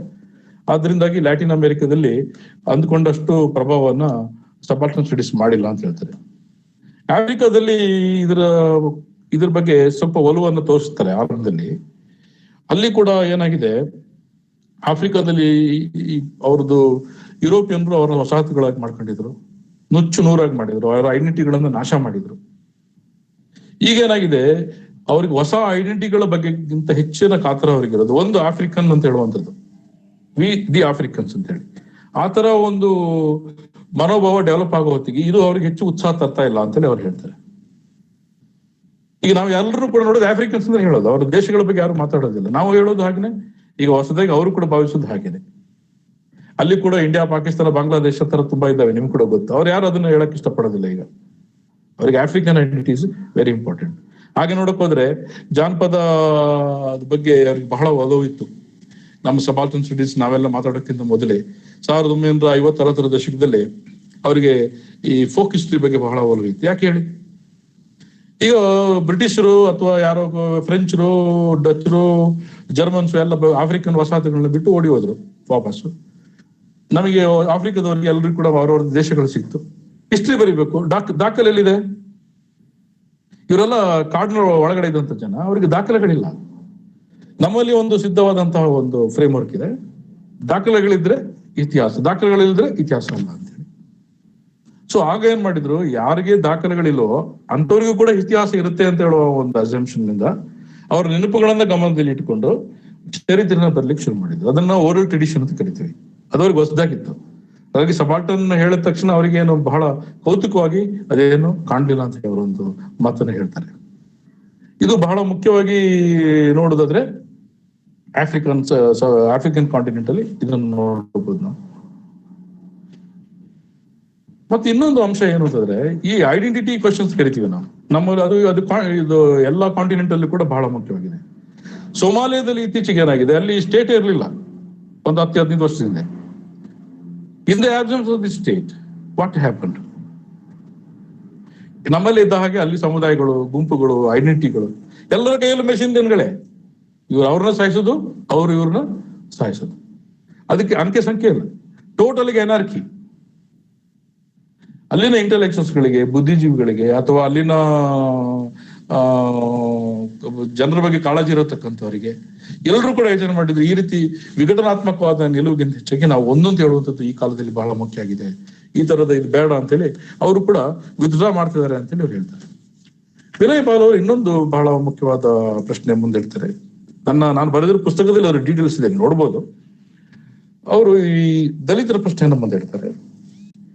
ದಲಿತರ ಪ್ರಶ್ನೆಯನ್ನ ಮುಂದೆ ಇಟ್ಬಿಟ್ಟು ಅವ್ರು ಎತ್ತುವಂತ ಈ ಮುಖ್ಯವಾದ ಪ್ರಶ್ನೆ ದಲಿತ ಮಹಿಳೆ ಬಗ್ಗೆ. ದಲಿತ ಮಹಿಳೆ ಹೇಗೆ ದಲಿತ ಪುರುಷನಿಗಿಂತ ಡಿಫ್ರೆಂಟ್ ಆಗಿರ್ತಾಳೆ. ಇದನ್ನ ಕೆಲವರು ಕೆಲಸ ಮಾಡಿದ್ದಾರೆ. ಅವರು ಅದನ್ನ ಅವರು ಅಲ್ಲಿ ಹೇಳಿದ್ದಾರೆ. ಅವ್ರು ಅದನ್ನ ಯಾರು ಬರೆದಿರೋ ಬಗ್ಗೆ ಬರೆದಿದ್ದಾರೆ. ದಲಿತ ಮಹಿಳೆ ಮತ್ತು ದಲಿತ ಪುರುಷಂದು ಒಂದೇ ತರ ಇರೋದಿಲ್ಲ ವಿಚಾರಗಳು. ಅವಳಿಗೆ ಮನೆಯಲ್ಲಿ ಗಂಡನಾಗೂ ಕಾಣ್ತಾನೆ, ಹೊರಗಡೆ ಇರತಕ್ಕಂಥ ದಲಿತೇತರರು ಕೂಡ ಅವ್ರ ಶೋಷಣೆ ಮಾಡ್ತಾರೆ, ಇಲ್ಲಿ ಇದು ಕೂಡ ಮಾಡ್ತಾರೆ ಅಂತ ಹೇಳಿ. ಪಾರ್ಟಿಸಿಪೇಷನ್ ದೃಷ್ಟಿಯಿಂದ, ಪೊಲಿಟಿಕಲ್ ಮೊಬಿಲೈಸೇಷನ್ ದೃಷ್ಟಿಯಿಂದ ಕೂಡ ಅನೇಕ ವಿಚಾರಗಳನ್ನ ಅವರು ತರ್ತಾರೆ. ಫಾರ್ ಎಕ್ಸಾಂಪಲ್, ಇಲ್ಲಿ ಏನು ಬೋಧ್ ಗಾಯದಲ್ಲಿ, ಬಿಹಾರದಲ್ಲಿ ದಲಿತರಿಗೆ ಭೂಮಿ ಹಂಚಿಕೆ ಮಾಡಬೇಕು ಅಂತ ಸರ್ಕಾರ ಪ್ಲಾನ್ ಮಾಡುತ್ತೆ. ಆಗ ಅಲ್ಲಿನ ಮಹಿಳೆಯರು ನಮಗೆ ಕೊಡಿ ಅಂತ ಹೇಳ್ತಾರೆ. ಗಂಡನ ಹೆಸರಿಗೆ ಬೇಡ, ನಮ್ಮ ಹೆಸರಿಗೆ ಕೊಡಿ, ನಮಗೂ ಕೂಡ ಇದು ಮಾಡ್ಬೇಕು ಅಂತ. ಆಗ ಅಲ್ಲಿನ ಮೇಜರ್ ಮೂವ್ಮೆಂಟ್ಗಳು ಅದಕ್ಕೆ ಒಲವು ತೋರಿಸೋದಿಲ್ಲ. ಸರ್ಕಾರ ಅದ್ರ ಕೈ ಬಿಡ್ತದೆ. ಇದೊಂದು ಸ್ಟ್ರೇ ಎಕ್ಸಾಂಪಲ್ ಆಗಿರ್ಬೋದು ಅಂತ ಅನ್ಸುತ್ತೆ ನನಗೆ. ಆದ್ರೂ ಕೂಡ ಎಂಪವರ್ಮೆಂಟ್ ದೃಷ್ಟಿಯಿಂದ ಇದು ಕೂಡ ಬಹಳ ಮುಖ್ಯ ಅಂತೇಳಿ ಅವ್ರು ತಿಳಿಸ್ತಾರೆ. ಇದನ್ನ ಯಾಕೆ ಹೇಳ್ತಾರೆ ಅಂತ ಮುಂದೆ ಬರ್ತೇನೆ ನಾನು. ಸೊ ಇದೊಂದು ದಲಿತ್ ಆಟೋನಮಿ, ಇದು ಆಟೋನಮಸ್ ಗ್ರೂಪ್. ಇದು ಇದ್ರ ಜೊತೆಗೇನೆ ದಲಿತರಾಗಿ ಭೂಮಿ ಕೊಡೋದನ್ನ ಒಪ್ಪದಿರುವವರು ನಕ್ಸಲರು ಅಂತ ಇವ್ರು ಬರೀತಾರೆ. ಯಾಕೆ ಅಂತ ಹೇಳಿದ್ರೆ, ಒಂದ್ಸರಿ ನೀವು ಭೂಮಿ ಹೋರಾಟವನ್ನ ಮಾಡಿ ಮುಂದೆ ಇಟ್ಕೊಂಡು ನಿಮಗೆ ಭೂಮಿ ಬಂದ್ರೆ, you will be the part of the establishment, you will be the part of the structure. ಹಾಗಾಗಿ ನಿಮ್ದೇನಾಗುತ್ತೆ, ದಲಿತ ಹೋರಾಟ ಅಂತ ಹೇಳೋದು ಒಂದು ಬೂರ್ಜಾ ಹೋರಾಟ ಅಂತ ಹೇಳಿ ಅವರು ಏನ್ ಮಾಡ್ತಾರೆ, ನಕ್ಸಲರು ಹೇಳ್ತಾರೆ. ಈ ಭೂ ಹಂಚಿಕೆ ಮಾಡೋದಾಗ್ಲಿ, ಭೂ ತೆಗೆದುಕೊಳ್ಳೋದಾಗ್ಲಿ, ಅದು ಅಲ್ಟಿಮೇಟ್ ಆಗಿ ಅಲ್ಲಿನ ಮೇನ್ ಸ್ಟ್ರೀಮ್ ಪೊಲಿಟಿಕಲ್ ಆರ್ಡರ್ಗೆ ಹೆಲ್ಪ್ ಆಗ್ತದೆ ಅಂತ ಹೇಳೋ ಕಾರಣಕ್ಕೆ ಅದನ್ನ ಅವರು ಟೀಕೆ ಮಾಡ್ತಾರೆ. ಹಾಗೆ ಅಂತೇಳಿ ಇವ್ರನ್ನೇನೋ ನಕ್ಸಲರೇನು ಬಿಡೋದಿಲ್ಲ, ಅವ್ರಿಗೆ ಆಂಟಿ ಸ್ಟೇಟ್ ಅಂತ ಹೇಳೋ ಕಾರಣಕ್ಕೆ ಅವ್ರ ಮೇಲೆ ಕೂಡ ಪ್ರಹಾರಗಳು ನಡೀತಾ ಇರ್ತವೆ. ಮತ್ತೆ ಯಾವುದೇ ಪ್ರಹಾರಗಳು ನಡೆದಾಗ್ಲಿ ಯೂಶಲಿ ದೌರ್ಜನ್ಯಕ್ಕೆ ಒಳಗಾಗುವಂತ ಮಹಿಳೆಯರು ಅಂತ ಹೇಳುವಂಥದ್ದು ಅಂಕಿಅಂಶಗಳ ಮೂಲಕ ಅವರು ನಮ್ಮ ಮುಂದೆ ಇಟ್ಟಿದ್ದಾರೆ. ಇಲ್ಲಿ ಇವರು ಹೇಳುವಂತ ಅಂತಿಮವಾದ ತಾರ್ಕಿಕವಾದಂತಹ ಒಂದು ಪ್ರಶ್ನೆ ಏನು ಅಂತ ಹೇಳಿದ್ರೆ, ದಲಿತ ಹೆಣ್ಣುಮಗಳಾಗ್ಲಿ,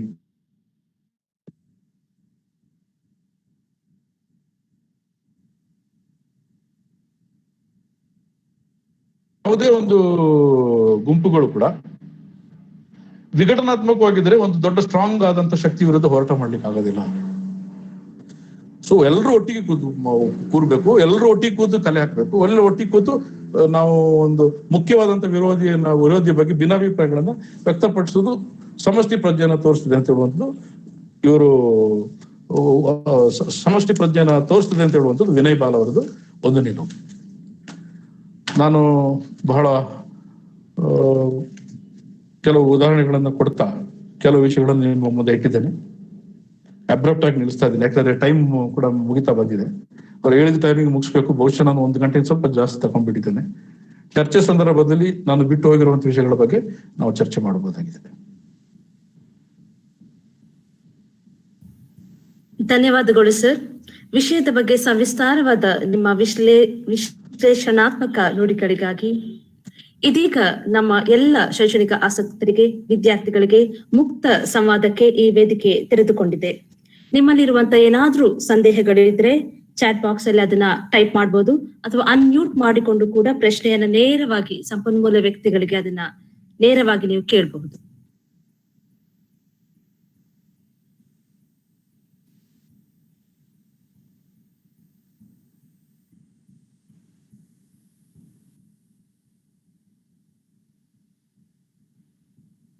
Dear participants, now the floor is open for discussion. If you have any doubts regarding the topic, you can just clear it out.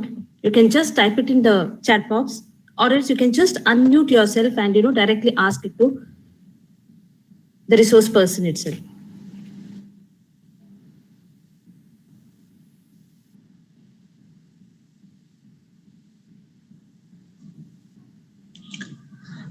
Sir, hello sir, I'm Malini.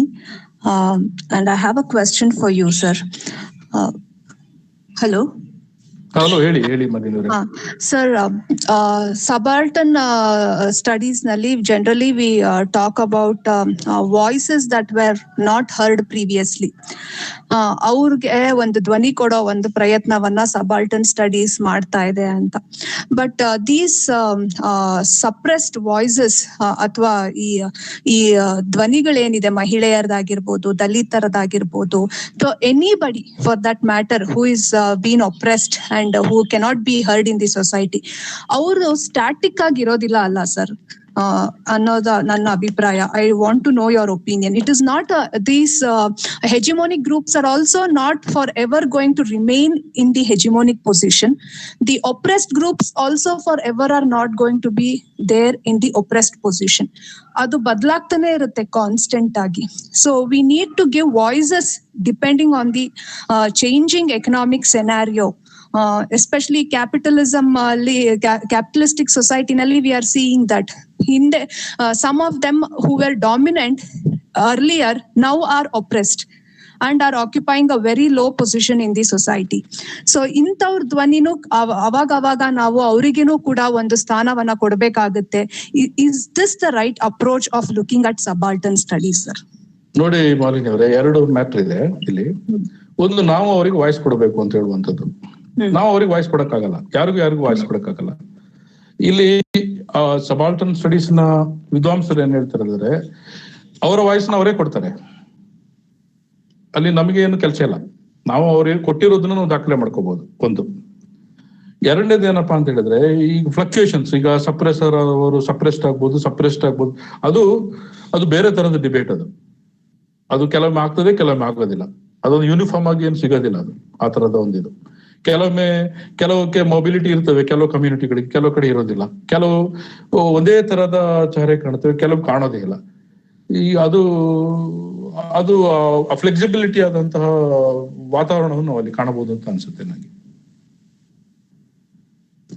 Thank you sir. Thank you. Thank you, sir. Thank you.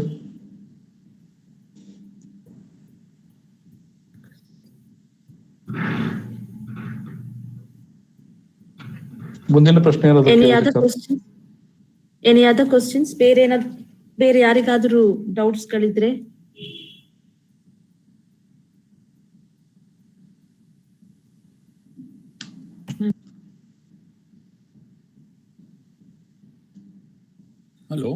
Hello sir, Mujahid Khan ಮಾತಾಡ್ತಾ ಇದ್ದೀನಿ sir.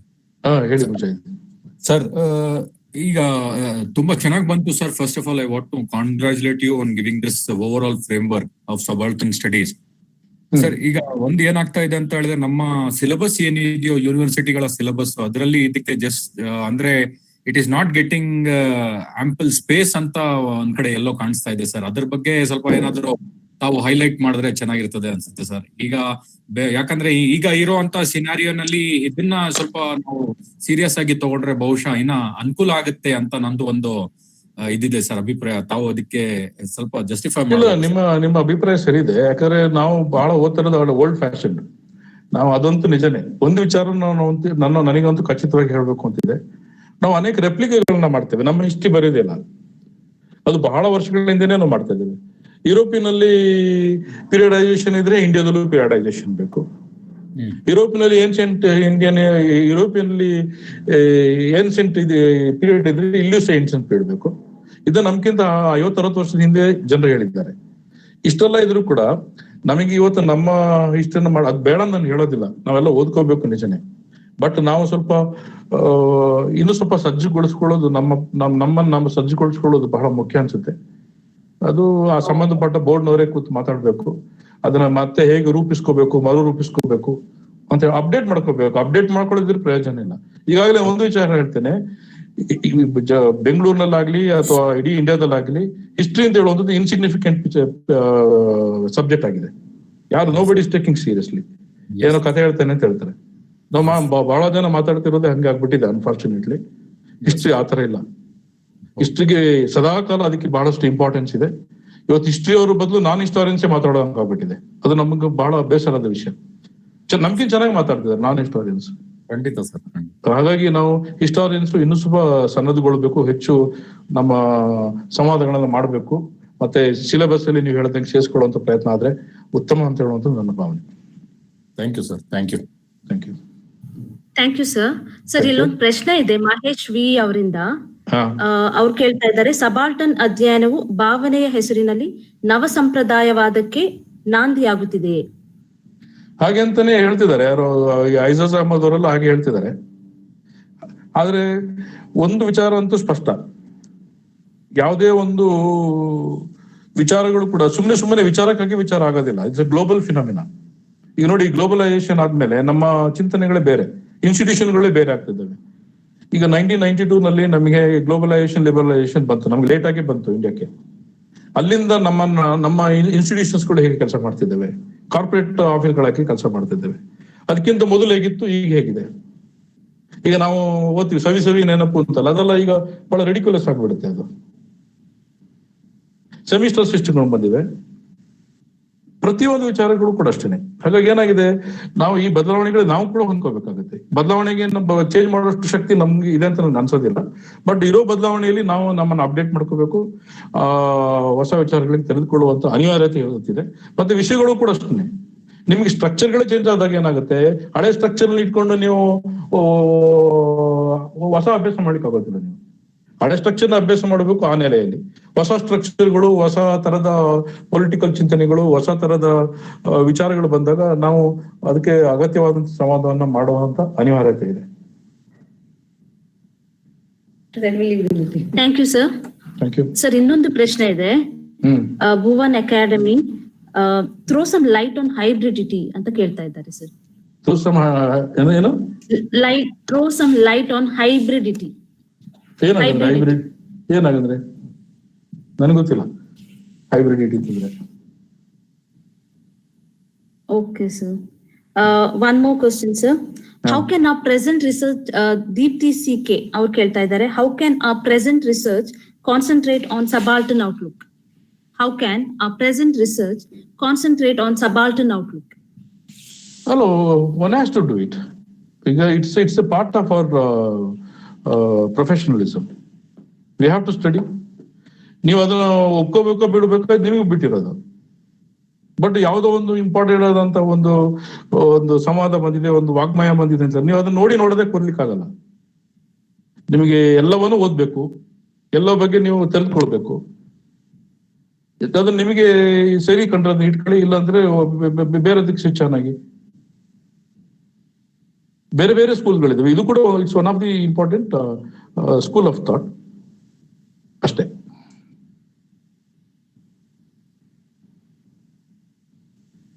Thank you, sir. Thank you.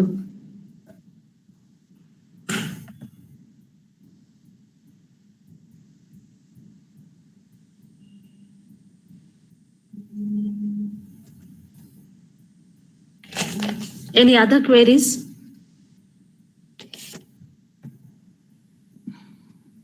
ಬೇರೆ ಪ್ರಶ್ನೆಗಳಿದ್ರೆ ನೀವು ಕೇಳಬಹುದು. ಇಲ್ದಿದ್ರೆ ನಾವು ಮುಂದುವರಿತೇವೆ.